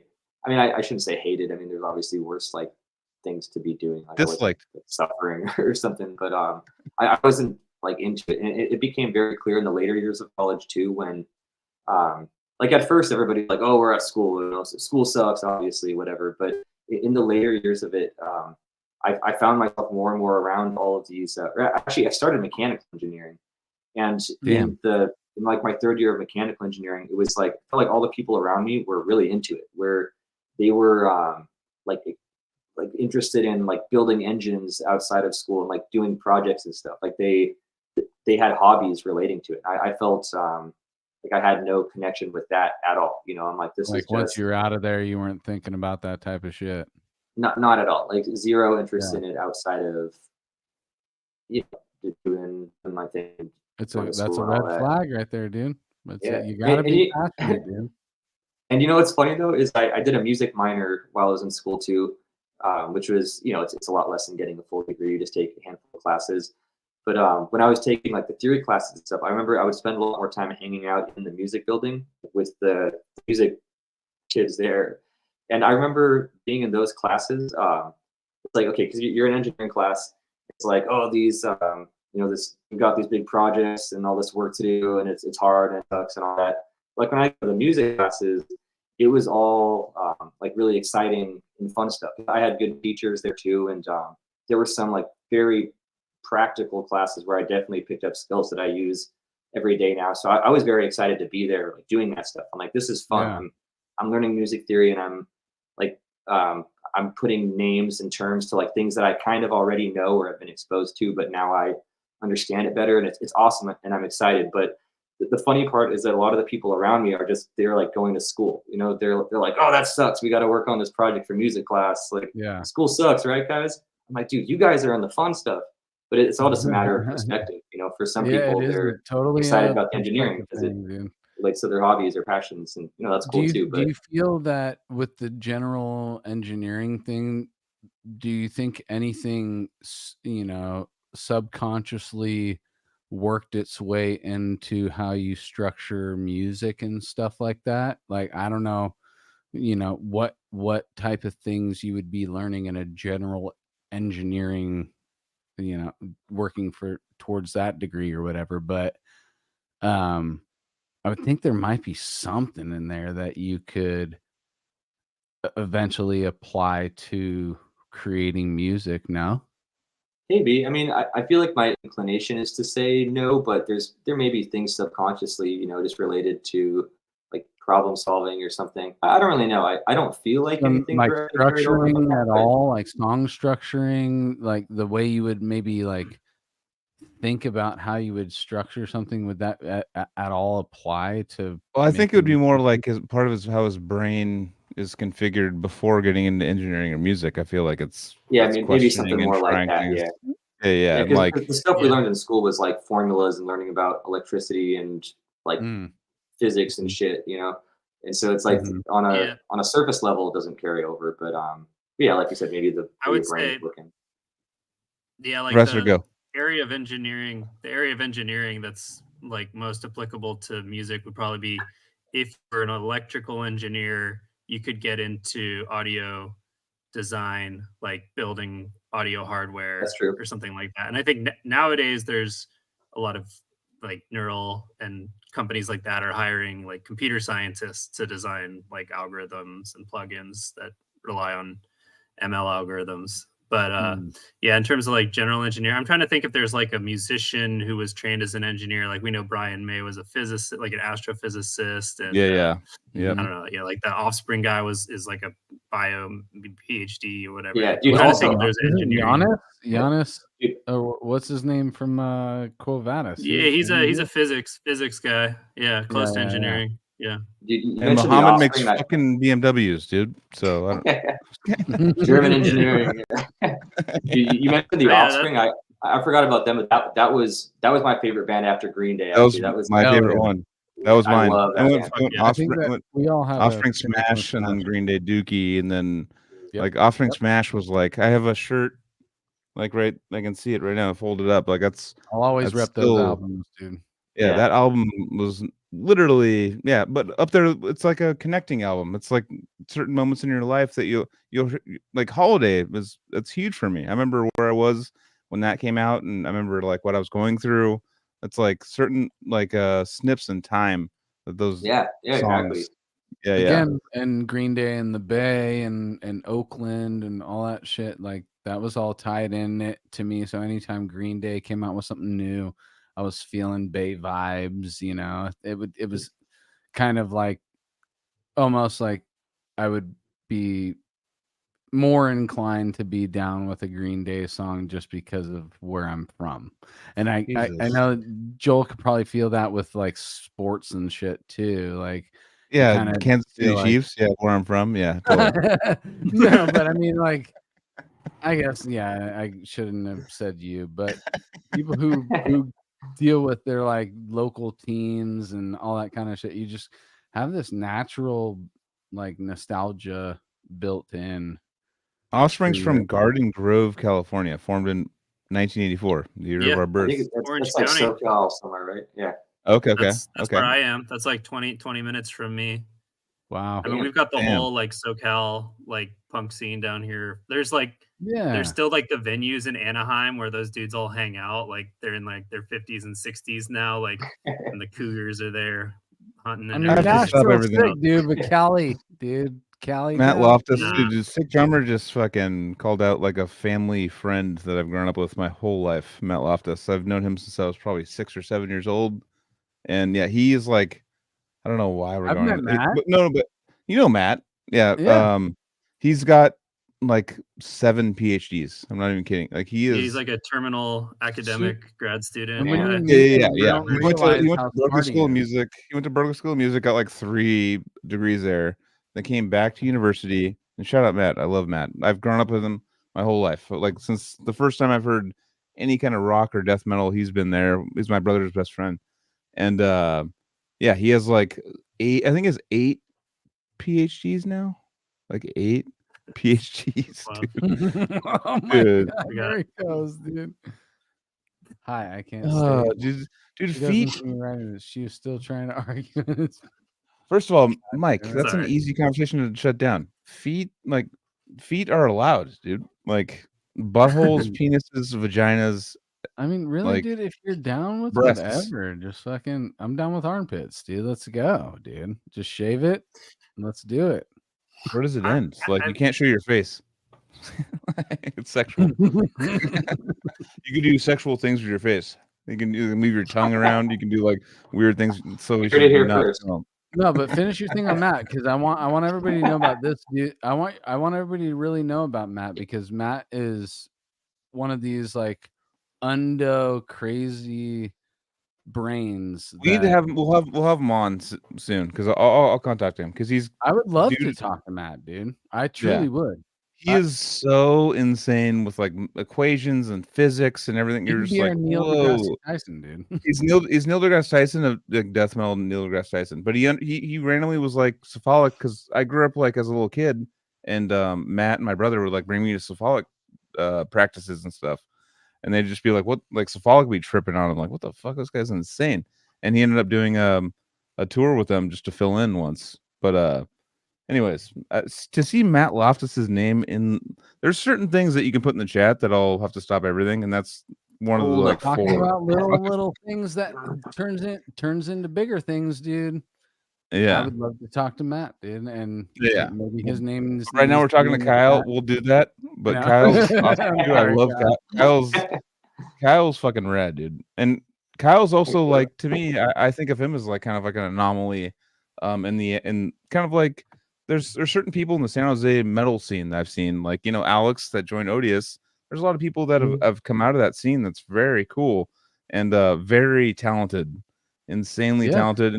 And Kyle's one of those guys that like he's got, you know, the range vocals, the deep vocals, the fucking high vocal, or the fry vocals, the guitar playing. And actually, I wrote down a note earlier I wanted to ask you about. So you remind me, because you said you wanted to take the easy ways out in guitar playing, and you didn't want to like sit there and be like you know, like do the whole normal. I know your style of guitar playing. I don't know if you know Cameron from Born of Osiris, the drummer. He like writes most of their stuff. I barely know him at all, but it's funny that I was I have a friend named Aaron, lives in Texas, who has this side project called the Primordial Apex. It's like he's done a couple songs with it, but it's like he's friends with Cameron, and he and Cameron are making this music together. And I had never talked to Cameron or met him at all, but Aaron had me feature on this song that like Cameron did the instrumental and Aaron does the vocals, but he had me do like a little part on it. And yeah, so I was featured on this song that like it's like Cameron wrote it for the side project thing they share, and that came out recently. And I talked to Cameron for like 2 seconds after that. But just like it's funny you said that because just like a day ago, like Jesus. we sent like 1 or 2 messages back and forth. He's like, "Oh, good job on the song, man." I'm like, "Oh, sick, thanks. I hope to see you at a show sometime." You know, but I had never talked to that dude until like yesterday. So yours and Jesus, I can't even speak. Yours and his guitar playing are very similar. Where he's like Okay. he's constantly doing the stretches with the pointer finger and the middle finger. Because I see. Yeah, I don't like using my pinky. That's one thing. Yeah, that, like, yeah. That was one it's thing. more of a crutch than anything. I didn't practice it properly or whatever. So now when I play, my pinky still flies around, and so I don't like using it. It's like I when I was taking guitar lessons, like I've taken guitar lessons for spurts here and there. Did it for like less than a year when I was starting. Then later on, I took lessons for a year or 2 from this guy, and I remember like literally times where like I can't stop my pinky from flying like way too far off the fretboard to where it's super inefficient. Like it's not ergonomic at all. Like you want your fingers closer to the fretboard because then you don't have to move them as far. My pinky just goes out like this. And literally we would try stuff where he'd put like a piece of cardboard behind my hand and he's like, "Now you know, practice like that. Like you can't have your pinky flying around like that." I've never been able to do it. Like I cannot make those muscles not fly around all crazy. And so I'm just really bad at using my pinky. So I like to slide instead of trying to do that too much. Like I'll use it for chords, but I don't really do it for a lot of like scaly type of runs or anything like that. I love seeing styles like that because they're not normal. They're not, you know, Yeah. they're conventional. That's the word, conventional. But it's not by choice to try to. I'm just really bad at doing it the normal way. So that brings in another person too, because you know, Michael Keane, like he same thing with him. He broke his pinky when he was younger and had to learn. That's why he does a bunch of those stretches like he does. I didn't know that. Yeah, he broke his pinky when he was younger, and that's like when he was like learning guitar, and then he still uses it, but it's not like he doesn't use it like all the time, like a normal guitar. Normal, you're abnormal, sir. No, I know what you mean though. It's like normally it's like I feel like I have 3 normal fingers and then one weird finger that can one like wild card. Yeah, the wild card. But no, Cameron has wrote literally, that guy's like a songwriter extraordinaire. He's written most of the Born with Cyrus albums. I don't know about the last few, but he like writes all the guitar on that stuff. And I forget who told me. It might have even been someone told me from like, I think it might have been Faceless. I'm looking at Fallujah right now. Where he's all, dude, this guy's he uses Sleepless 2 fingers. Next album. Yeah. I always put an instrumental version of Dreamless. We call it Screamless. Okay. Metal, but no, he would do like, he was telling me, I forget what it was, the gnarly guitar player was telling me. So, dude, this guy fucking Cameron, like when he's writing their stuff, he's like doing like minor third hammer-ons like this, like it's like 2 fingers mainly. That's crazy. Yeah, I can do that. Yeah. And I was like, what the fuck? And there's videos of him if you look him up. Those fingers pretty good, dude. For the listeners, you got the. Oh wait, actually, I think I can. Ow, that hurts, dude. No, you got a bigger spread. That's crazy. So, like on planetary duality. I mean, no. With Michael uses 3 mainly, but Kyle Cameron. and Cameron is the link I'm making is that they'll make these like these big leaps with their pointer and middle finger that I'm like, I'll watch the playing like a guitar player and be like, that doesn't look correct. But then I hear what comes out of it, and I'm like, sounds great. Like, but it doesn't look like what you're supposed to see. But it's one of those like things being where it sounds great. Skateboarder and seeing somebody bust a kick flip differently than with like their nose or something. Yeah. I don't know. To be fair, a comparison. I do feel like it's not the best thing sometimes. Like I do feel like I don't play guitar nearly as much as I used to in terms of like having any kind of a practice regimen. But even like longer than that, I feel like I've plateaued for quite a while where I'm, do what I want to do with it. But I don't think it's physically possible for me to play as fast as somebody like Scott by doing things the way I do them. So I do feel like there's not things like the right way. Yeah. Because it's like, I can make my music and play it how I want because I set the rules for that. But there definitely are things where I'm like, I couldn't play that by doing. When you listen to Archaeologist, I mean, you play most of the guitar on that, right? Yeah, pretty much all of it, except for there's like a good number of guest features, and there Obviously are the solos and whatever, yeah. but like if There you were were few to releases tune we into did. I had Archaeologist, my the live. rhythm stuff would Yeah, well, be yeah, weird. just the one exception I wanted to point out was there's a couple of releases I put out when I had a full live lineup for it in the Bay Area, and on those couple of songs I had like a lead guitarist kind of guy, so he's all over those songs too. But for the most All part, right, so Kyle, watch Cameron's playing, and do you feel? I feel like you guys have the same. It's like two people in the world that I know that have the style. That's why I really. I've never watched him closely, so I'll take a closer look next time. Wait, before you start this, let me just finish my point. I was going to say that even with connecting with the Archaeologist stuff and knowing that you're playing guitar, to have the unconventional styles of playing, it does not show at all in what I hear. I hear a very that's what I'm saying. Guitar player. Oh, thanks. No. That's what I'm saying. Is like it sounds great, but like I'm when not you saying see that you someone, it's like a weird way to get there. It's like when you see visually someone, you see someone visually playing something like a different style, your brain, like being a guitar player, is like, what? It actually almost how does that work? enhances You know, the music but then to me it because works. I'm hearing that somebody's playing it in an unconventional way. It makes me want to pay attention more now, you know? No, totally. It's intriguing to me. I love it. Yeah. It's like, dude, it's gonna load for a while because I swear he does it. I swear. Shit. Is my internet suck?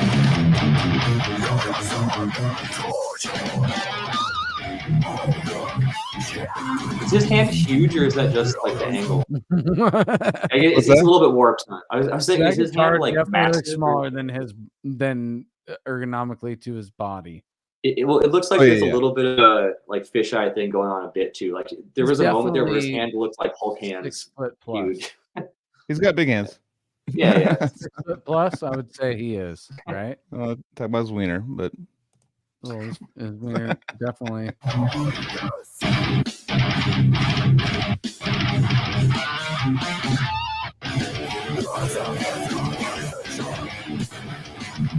I see what you mean, honestly. Yeah, the 2 finger thing. Ah, shit. Why is it fucking up? I don't see him spreading out though. Oh yeah, he's playing all. God damn it! He was doing it at the beginning of that. I just want to see a good example of what you're talking about. That's all I'm saying. I'm sorry. Oh, that was.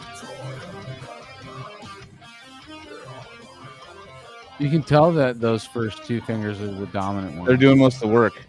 Yeah.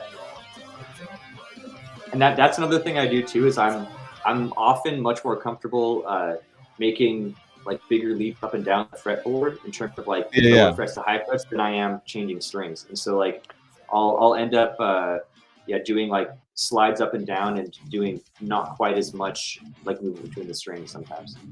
Yeah. Quick shout out to Ryan Evans, the first actual guitar player of Carnivorous after Dan Kenny. He actually played in that same way, and now that I'm listening to you guys talk and watching that guy play, I'm like, oh yeah, dude.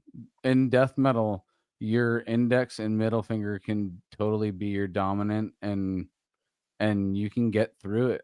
The vocalists talk about. I mean, shut up, dude. I fucking said some real shit right there. Come on. After everything we just talked about, that was totally relevant in the conversation. Joseph, save us. Save you. Yeah. You should. Everyone should practice their 4-finger exercises. You know what I can't do? I cannot do like 4 descending notes like pinky, ring finger, middle finger, index with like anything resembling a normal speed. Like I'm horrible at that. Whether picking it or like pulling off, like I do not use that in my music because I can't play it. Like I can do hammer-ons up and that's fine, but I cannot go. Did you learn? Did you learn like the spider? That's like the classic name for this. Yeah. 1, 2, 3, 4. Okay. Yeah, like 1, 2, 3, 4 on like ascending strings, and then going down. Yeah. You know, Masatello taught me the Eddie Van Halen technique, which is, I mean, just the practice. If you're like sitting on a desk and hanging out and want to work on something, it's like you lift these 2 fingers and these 2 fingers and these 2 fingers. And these you have to, like you can go like super, like he was assault for a while. I can do it like when it's on a desk, but not on my hand. It's so hard, dude. I can't even do it now. I'm like trying to do it on my arm. It'd go these a 2, mental these thing 2, these 2, mostly. these 2, these 2. But it's like I can't even do it. I cannot do the little right finger. now. Okay, now I got it, but that was like a real struggle. The transition you'll is see, I gnarly. can't switch it. but if you're sitting at like a desk or something, you just put it like on a desk and you can just like work on it, you know. And I feel like it kind of the Eddie Van Halen practice technique. So that's I was like, all right, well, gives you that like Wow, dude, independence. the or something. transition's the hardest thing in that. Yeah, I tried Oh, to he's do doing it. I can't do it. no, dude. When totally. I try it right now, I'm too old for that already. Like, Like how many people Like, try to yeah, I'm put their past head that in phase in rubber my life stomach? where I should be practicing that. There is a point It's of too that. late There for is a me. point where you're just kind of like, this is my style, and like I'm not gonna try to relearn something, you know. That's because it's kind of like with my best friend Carrie when we were kids.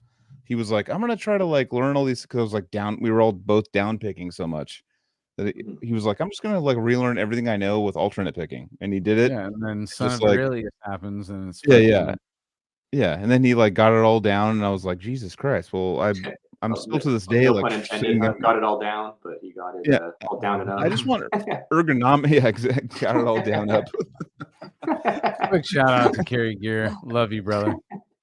But no, it's hard to like relearn. It's like old dog new trick stuff. It's Yeah. like I already have my technique. It's doing fine. I remember Greg from Allegiant. Like I remember he was going through like pandemic times. Was like wanted some was looking for people to lessons and stuff. And I was like, I'll buy 5 because I just got a new job and like got money and stuff. I'll buy 5. And he's all, what do you want to work on? I'm like, I don't. I downpick too much. He's all, that's great. I was like, You're I want not my looking money for back. that response. No, Greg's You're sick. like, I was like, dude, I Now need to learn, what, like, dude? alternate picking, dude. now Like, what am I supposed to do? I know he's all, how do you downpick that? That's insane. You can downpick that. And I'm like, yeah, but my wrist won't survive with my twitch reflex over a long period of time. I want like more of an ergonomic, like, Well, just like, is it literally easier to down pick than alternate pick like Master of Puppets for you? yeah. Like, Oh yeah. Oh yeah. Really? Really?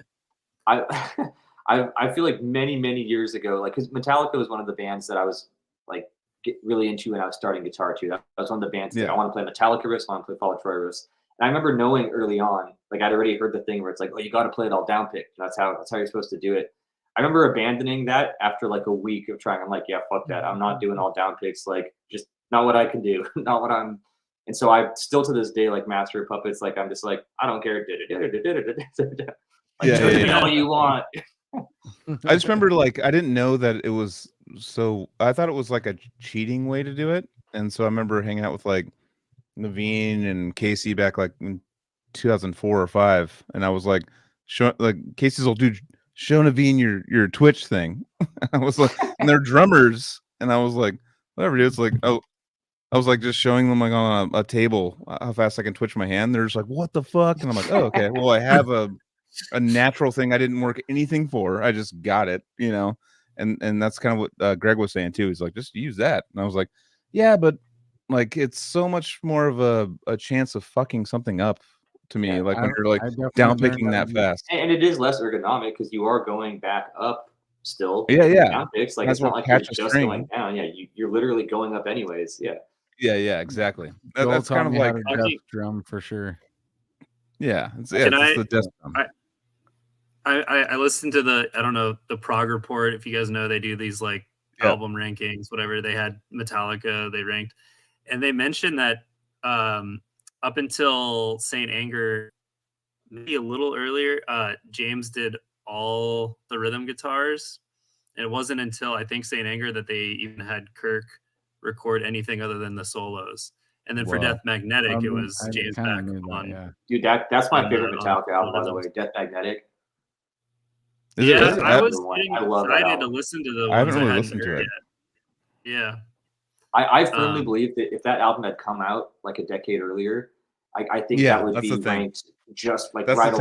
alongside Master of Puppets and Ride the Lightning. Okay, that kind of okay, stuff. okay. Jesus, That's my opinion, at least. I mean, yeah. No, but totally. it's That's huge. like the I mean, depth is there. Like it's like I've the songs are super lazily just complex and thought out. yeah.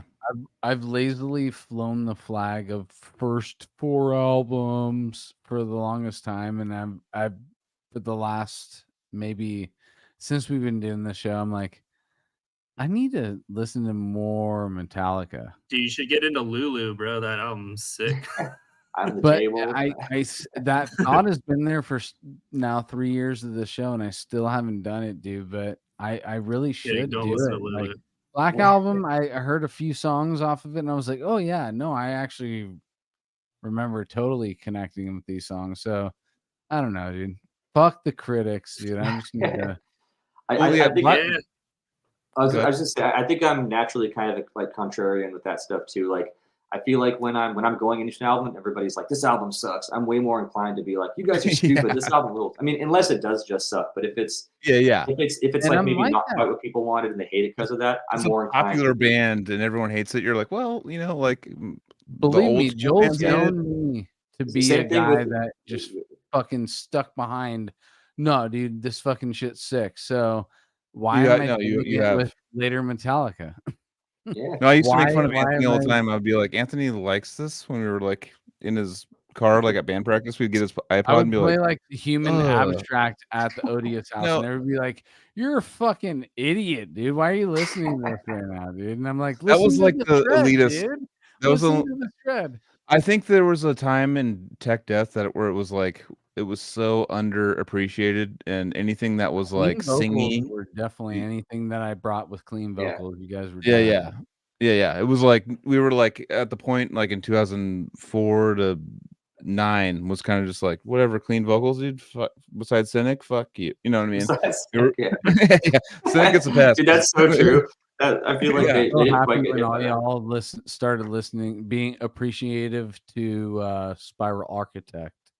That was a band that I tried to get you guys into for a while, but it was all. Oh no, clean Carrie vocals. got me in that way before I met you, but I just the vocals I couldn't. Yeah, I you're a couldn't fucking get liar, dude. I brought that fucking those shit. are See, he Yeah, wants those he are wants like credit.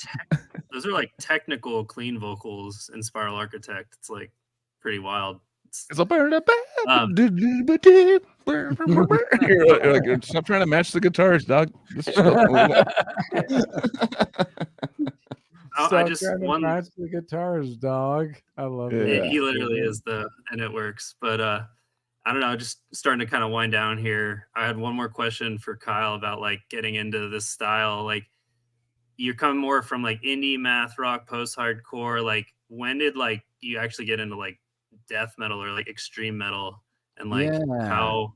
how much of that is part of like your musical identity? Yeah, I definitely came in through the prog side more so. Like I remember, Okay.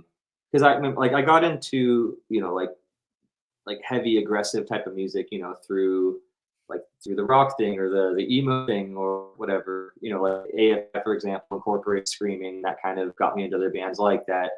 Like Avenged Sevenfold, Children of Bodom, and all that. But I think when I got into music that you would call death metal, was more from the prog side because it's like I was into Mars Volta and stuff like that, and other bands that are in this sort of proggy world. So I remember Opeth being a big one. That's like, that's another thing too. Is it took me a while to get into music with like low growls rather than the high screams, because most of the screaming stuff I was listening to is based in the like higher register kind of stuff. But yeah, Opeth was a big one. Bottom was mostly high register, right? Yeah. And then I mean, Cynic was one, honestly, too. Like, I remember I found Cynic on iTunes randomly when Trace and Air came out. Like, I just saw the artwork on, like, here's related bands that you may like, suggestion type of thing on iTunes. I remember I saw Trace and Air on that, and I thought the artwork was cool. And I just listened to it. So that was a band that I randomly found. Like, nobody showed it to me. I just found it at the right time. And I was like, this is amazing. I wasn't. Opeth and Cynic, you could find the through line, and Yeah. the algorithm did for you at the time.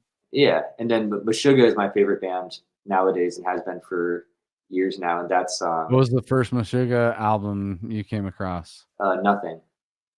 Okay, Sick. Rational. Do you Ga- fuck or with no, the is that re-recording or Rational the Gaze? original?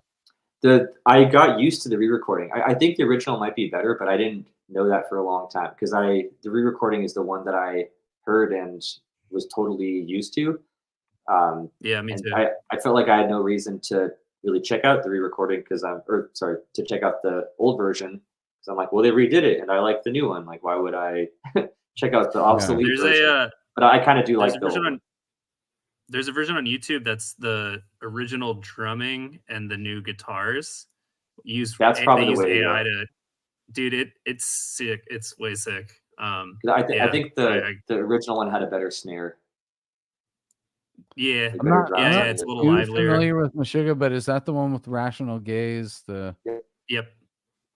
all right, yeah. Yeah, that band has been that's such like a the like guy- slow burn for me too. Yeah, it's like coming out of the void type of thing. Mhm. I remember the first time I heard Meshuggah, actually the first time I even gave them a listen, because there's all these bands you hear about, and you don't have time to get in every band, but it's like, oh, I've heard of this band before. They were like that for me for a while until remember I got into Animals as Leaders when their first album came out, and I loved that album. That was like a huge album for me. Remember I watched an interview with Tosin where somebody asked him if you were trapped on an island and you had one album to listen to for the rest of your life, what would you do? And immediately he's like, nothing by Meshuggah. I'm like, all right, well, should probably check that out if this dude is like that sure about it. Yeah. And then I listened to it. That's a smart move. You can like trip out on the beats and try to get like if there's a 4 under it and try to like figure out the under stuff. It's a stamina type deal when you listen to. It'll get boring a lot less quickly than like Hotel California, or you know what I mean. If you were to like to pick up, I could write fucking essays about that shit, about why Meshuggah has that quality to it. Yeah. Like, yeah, and it took me a while to get into it too. Like at first I was like, oh, that's kind of interesting and cool, but I wasn't like, oh my god, this is amazing. But it just kind of stuck with me. And when I did get fully into them, there was a time when I felt like I couldn't listen to anything else because everything else felt too simple. I'm like, what, you're just going to repeat that bar? Like, you don't repeat a bar like that. You don't play the riff on starting on the same beat. Like, what's wrong with you? Possession for me. It's like kindergarten shit, you know? Yeah. It's So a weird hypnotism that you get. I've asked a lot of people this though, and I never get like a full answer from it, and even from drummers, I've asked Tosin this. I don't know, on tour, because Meshuggah, everyone's Meshuggah, and I wasn't Meshuggah. I mean, Chaosphere, my brother gave me Chaosphere with Calculating Infinity from Dillinger, like in 2000, I don't even know, 2 or whenever it came out, and I was like, what the fuck? I was like into Fear Factory and Slayer, and like I was like, and like he's all, how about like blend your brain a little bit with this, and I was like, what and that album too, I still don't understand a lot of that album. It's like, and the mix doesn't do it any favors. It's just so like that first song, Concatenation. I'm like, I still don't know where the beat is. Like, I could not tell you where the pulse is. And even that's what I'm saying with Meshuggah though, like so they have that 4 beat, and I've asked like Vela Maya, everyone, I've toured with all these bands that like have these big Meshuggah influences, and even like touring with Vela Maya and stuff, they had like beats that they would joke around that were the lot, like off the show Lost, like the code from Lost, like it's 6 4 3 8 2 1 8, and I'm like, okay, well you're in 4, so where's the 6 4 3 8? I don't understand where you're counting that. Even number of counts the whole time. You could be in 4 the whole time, dude. It's in 4. It's polyrhythm, odd. Come on. You can Yeah, still poly. in 4. It's poly, bro. There's more than one. You know who explains it pretty well? It's kind of funny. You know the comedian Bill Burr? Have you seen the video where he talks about Meshuggah? Totally. Like it's funny. I've seen all those. It's funny hearing him describe it because he's explaining it perfectly, but from the perspective of somebody that saw them live and doesn't understand it, but is trying to explain it. But he totally nails it. He's like, it's like the drummer's got this backbeat going, like with the snare on the 3, like 1 2 4 1 2. He's like, but the guitars are doing their own thing, and it's like totally disjointed and separate from it. He's like, but the drummer is matching that with his feet, and that's like the link between it all. Like, dude, he's actually nailing it. And he says, It's probably the best explanation I've gotten. Yeah, he's like the band is doing what the guitars are doing, but the crowd is like bobbing to the backbeat of the drums. I'm like, dude, that's you're correct. That's what's would happening. you think that you would just say that Meshuggah is all about the rhythm section, dude? The rhythm section. Well, that's what I'm saying. It's like the rhythm, like they're doing 2 rhythms. They're doing the 4 to keep everyone doing this. Everyone's got this. They don't really have a non-rhythm. Is there they don't really have a Right. Bill Burr's talking about this? I've never They don't seen have it. any. They don't Yeah, have 'cause melodic. Yeah, well, Bill Burr plays drums, and he takes drum lessons from dude. Yeah. Danny Carey from Tool. And Yeah. so Danny I had was no like, idea he was Bill, you're my student. Come with me to see this band with Oh, Sugar. no, Like, trust it's me, no, it's no, gonna be no, crazy. no. The story is that Danny Carey was next to him during the bleed when they were off, but he had Maybe his you're drum right. teacher. His teacher brought him to the show because I showed it to my dad and all my drum nerd friends, and he was like, they got off a little bit, and on bleed they got off by like one beat. They were off by one beat, and then somehow Thomas Hawk like caught it, and he was right next to Danny Carey, and Danny Carey, then they nailed like the pause and then dropping back into it, and fucking Danny Carey was just like, oh, right next to Bill Burr, I gotta see and this. Bill Burr was dude. still like, what the Can we pull fuck? this up Like, right now? Oh wait, Yeah, we'll I'll get pull it up. flagged. Get flagged. Flag Well, for what? actually, Like since they're off, it's the not gonna get $0 you make? algorithm. Dude, one thing about Meshuggah too is like obviously the thing that everybody talks about, understandably, is like the rhythmic aspect to it, the polyrhythms and all that. But I feel like nobody ever talks about the fact that they, in terms of what they write, like tonally, like harmonically with the notes and everything, it's like they grew up on another planet. It's like it doesn't resemble anything. Like on the moon or something. Yeah. No, but it's Yeah. like it has none of the traditional stuff that you hear in metal in terms of like progressions or notes or stuff. It's so like out of this world that they add their weird, like they're not doing harmonic minor scales or anything like remotely resembling that. It's like its own whole weird vocabulary in terms of the notes too. And that's a subtle thing I think that makes them like really separates them from other stuff too. Like they're totally disconnected from anything resembling normal like scales and progressions and that kind And of it stuff. goes even deeper than that because you go to see a band like Meshuggah live, you end up in this hypnotic state. I've been overtaken by a Meshuggah set where I've at some point forgotten where I was. And it wasn't all the beer that I was drinking that night. It was the music that I was listening It was to. the pot. It was, it wasn't the beer. It was the fucking weed, bruh. But No, it's similar to like the East Indian music, like seeing Shakti. Like it's one of these styles that you can't understand. You're like, what the fuck are they doing? How are they? They're all like counting these. They're like 1, 2, 3, 4, 5, 6, 7, 8, 9, 10. And they're like they push their hand constantly, and they're all together doing it, and they're all just freestyle jamming over that. I'm like, and I'm trying to count the downs versus the ups, and I can't. They change every time. I'm like, and how you the don't fuck? realize it, but you got put into a meditation, dude. You were paying attention to nothing else except for one thing at that moment. You know what I'm saying? When they say start meditating, pay attention to your breathing. That's one thing you're focusing on. Well, you focus on Meshuggah, you focus on Shakti. It's the same fucking thing, dude. You're getting into this meditative state that you can't fully control, you know. And then This you're part like, right here, where dude. the fuck am I? This is what we're talking about. I actually kind of got the I don't know. Do you want a fucking unbelievable song? They got this song "Bleed,"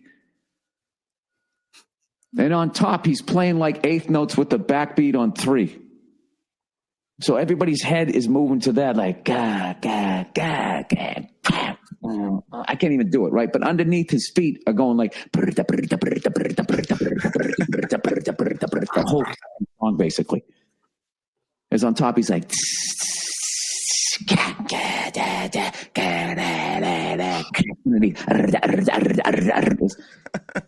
like you're going insane.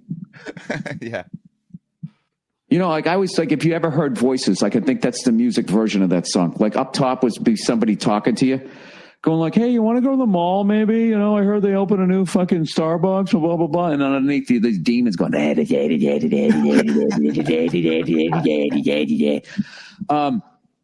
it's like a 7-minute song. I've never fucking seen it. And they played it live and just, it sounded as good as what they played on the record. And then the whole fucking night, you never saw their faces.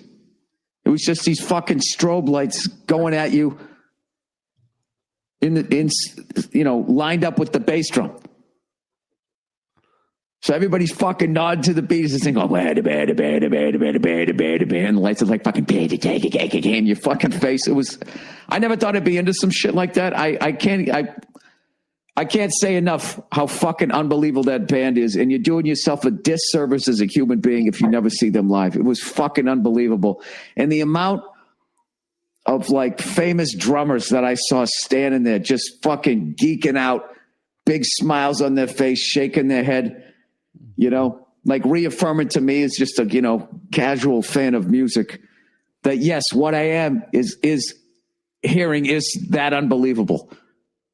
It's so unbelievable that drummers that I'm blown away by are blown away by this shit. So I don't know. I don't know how many more tour dates they have. I think I overheard somebody say maybe that was their last on this run. I don't know, but like for the rest of my life. It's amazing to hear a dude like Bill Burr, who we also appreciate from a different art form, you know? It's totally like a crossover episode. Yeah, a crossover. Yeah, it is. But it's just crazy to think that it is possible for our love and passion to cross with another love and passion art form. Yeah, comedy is my second. Yeah. Music first, comedy second, probably. And dude, that's like way for that dude to be, and it's because he's a drummer that he can appreciate it. He got the software download, dude, and fucking and Meshuggah fucking broke it through. Like that is a song that you really want to pay attention to. Sorry, shout out Jedi Grind, aka Murray Fitzpatrick. Yeah, don't listen to this. Don't watch. Yeah. Press pause real quick. Go get a drink. Dude, I was gonna say the Bill Burr thing reminds me of there's this clip where, you know, Fred Armisen. He's like a comedian. Drummer. He is. Yeah. I didn't know he played drums at the time, but I remember there's a clip where he's on some kind of like, I'm vaguely remembering it, but it's like he's on some kind of morning talk show or something, and they give him there's a point in the show where they're like, is there anything you want to tell people about? Just something random, like just shout out whatever you want. And he's like, yeah, I want to tell people about this drummer named Zach Hill. It's like, he's this insane drummer that plays in a band called Hella, and he's like crazy drummer.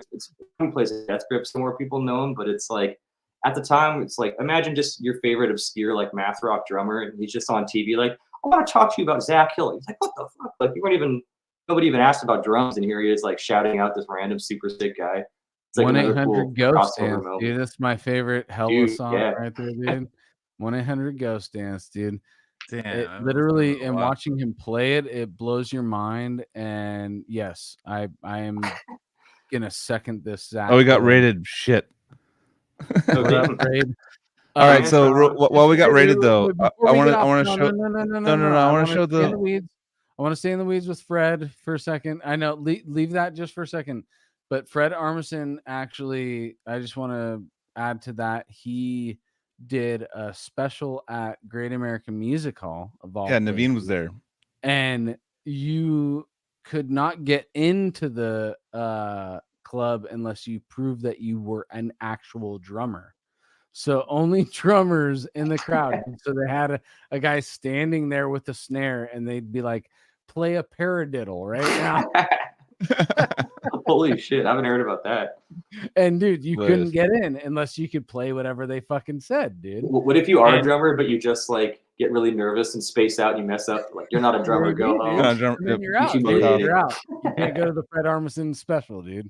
You blew it, dude. You fucking blew it.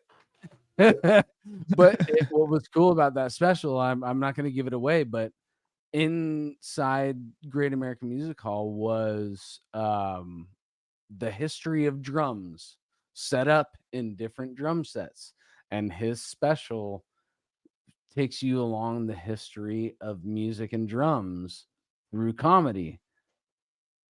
I'm just going to say, check it out.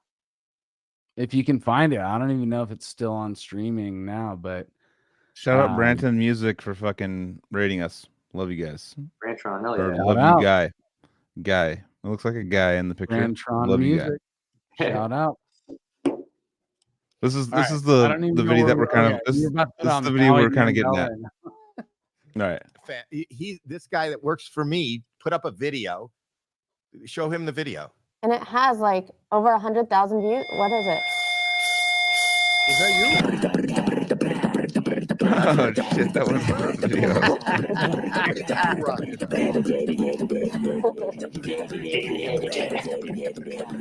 Okay, you gotta stop. Stop it. All right. So what I was, dude, the internet is amazing. So what I was doing was I was talking about the drummer in oh God, Beatles? no. I just that's called Metallica? Meshuggah. So that song is called Bleed. It's about a brain hemorrhage, and I was just talking about. I love that a heavy metal band called themselves Meshuggah. For those that don't know, that's Yeah. a very Yiddish, crazy. It's crazy in Yiddish, which is Yeah. crazy in itself. That takes away the edge of, for me, Yeah.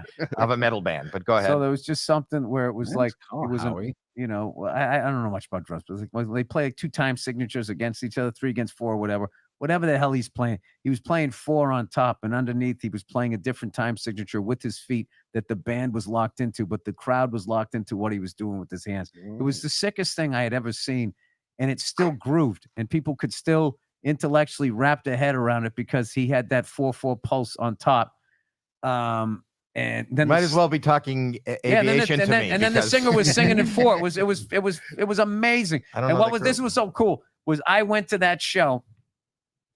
Dave Elich, amazing drummer, incredible drum teacher, and he's going, dude, you got to see these guys. You got to see. That's these what I was guys." thinking And, of. You're gonna Thomas mix it up. Hockey, I always say his last name wrong. Yeah. Is the drummer. So I went down there, and like every drummer that I loved was at that show. Because it was like watching like Dave Attell comes to town, and we all want to go see Dave Attell. This is the drumming version of it. So they were all there, and I remember at one point something crazy happened in a song, and Danny Carey was there from Tool. It's one of my favorite drummers, and he's like super tall, right? Right. And something crazy happened where it was they lopped up an 8th note here. Something happened. You thought the whole thing was going to tumble on itself, and they came out on one, and it was amazing. Right as it happened, I was like, "What the fuck?" I just happened to look over at him, this giant guy, and I just saw him just go, "Fuck," like that. I was just like, "Wow!" They just blew Danny Carey's mind. That is so cool that I just saw that. I have no idea what you're talking about. I didn't know up until that point that's what I had really originally asked for was his take on. Yeah, that's what I thought I was playing in the original. And I'm not gonna lie. At some point during that, I was like, "Dude, Cali Death podcast 2024 is just us watching other podcasts." yeah. I know. I mean, Bill Burr talking about Meshuggah, talking about Danny We Carey. shouldn't do I it. know. I'm against it. I'm in my own head, but that was still. We have our own weeds to insight. flourish. That was still a great insight, Oh. and dude, that's such a cool like. It's fun to watch it, right? It's like fun to hear him talk about something like that.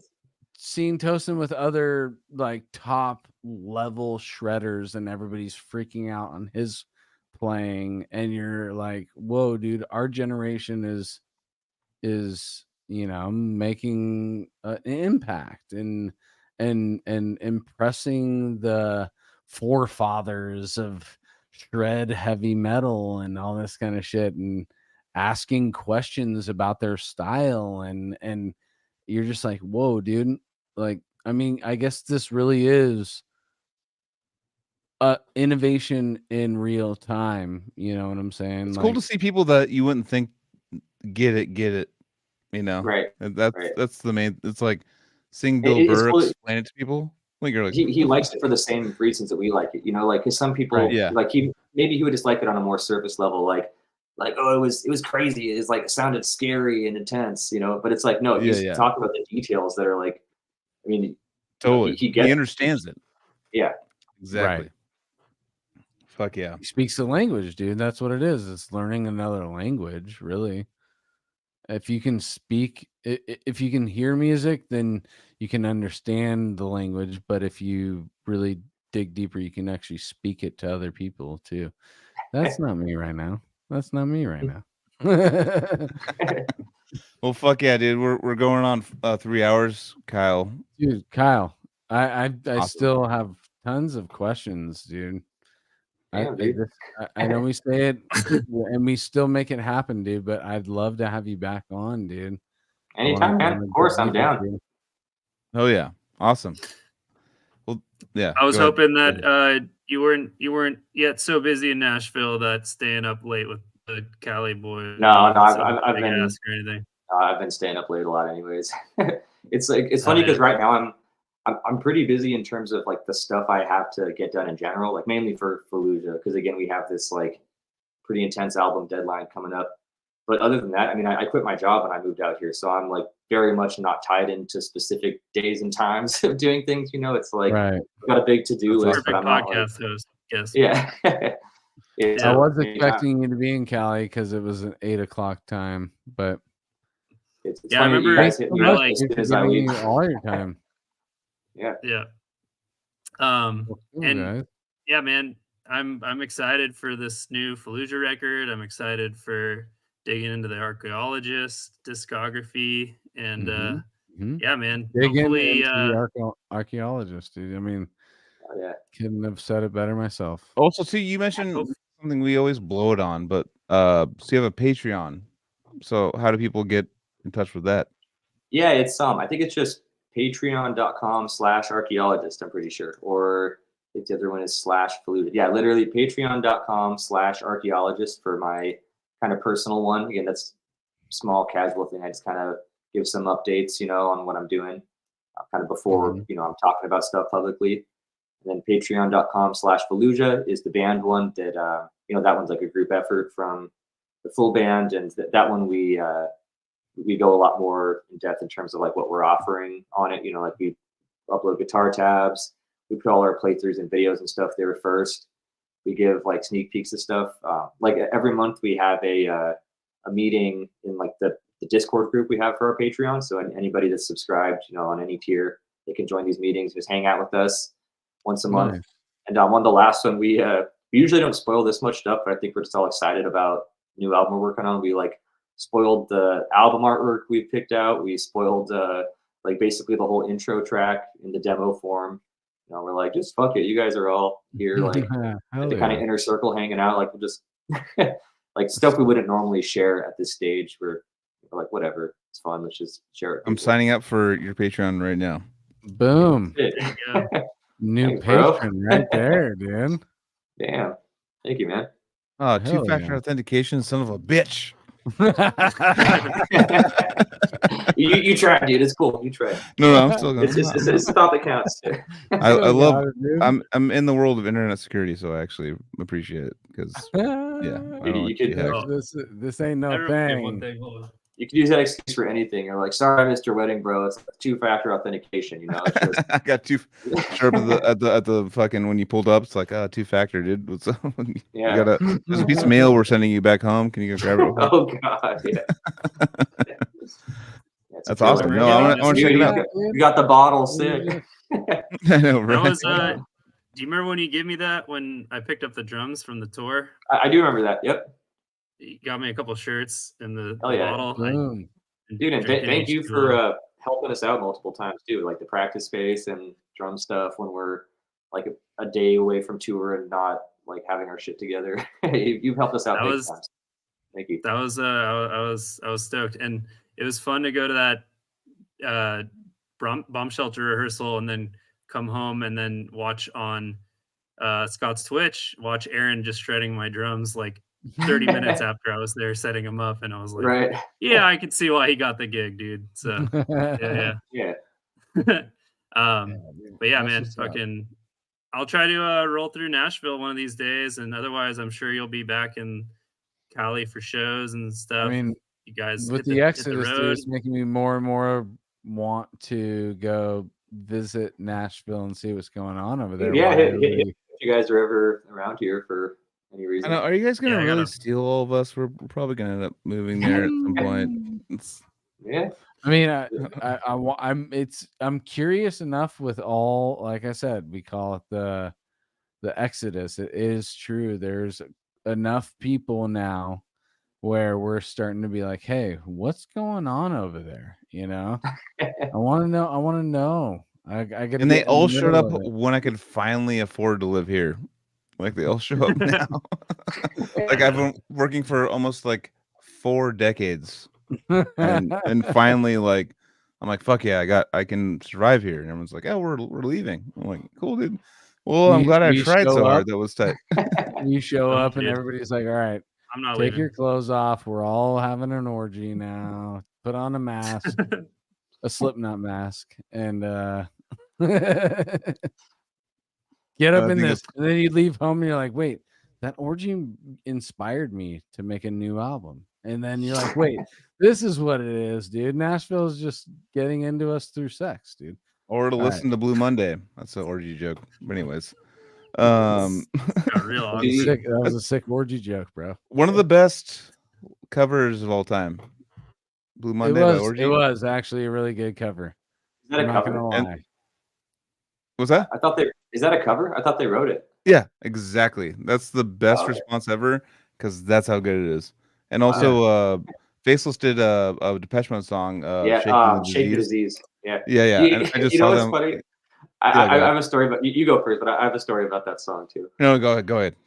Oh, I was just gonna say, when I was at Scott's parents' house not too long ago when he was like up in the Bay and staying at their place because he lives. I mean, now we live here as of he moved here today, but like we were at Scott's parents' house anyways. His parents were there, and his mom was saying something like, she's like, why can't you guys make music like this sort of thing, like something more that his mom and dad like, and she mentioned Depeche Mode, like.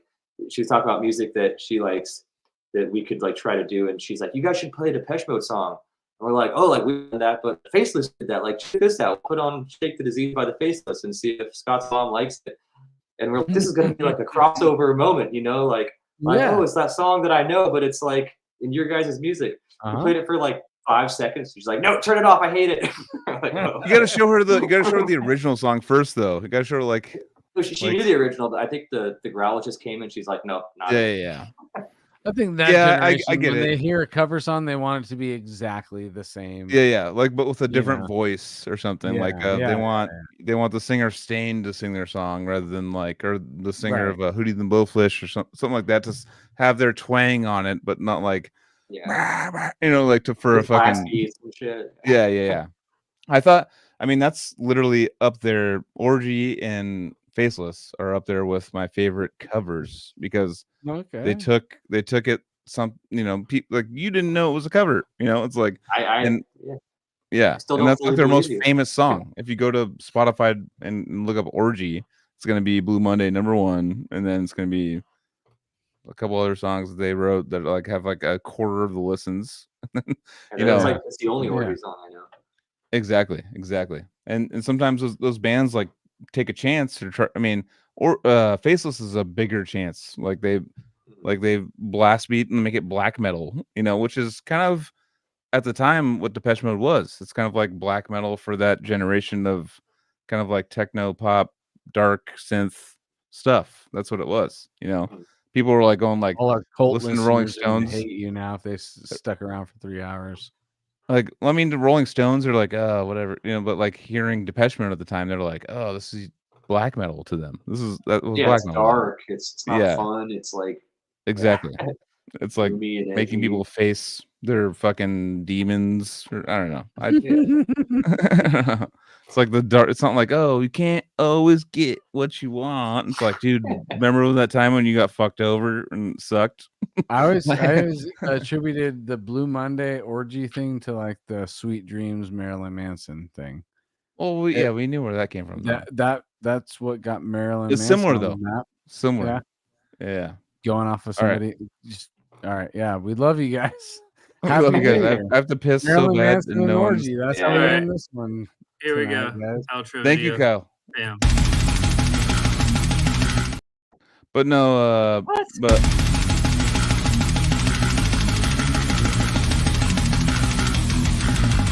no, I don't agree. I don't agree.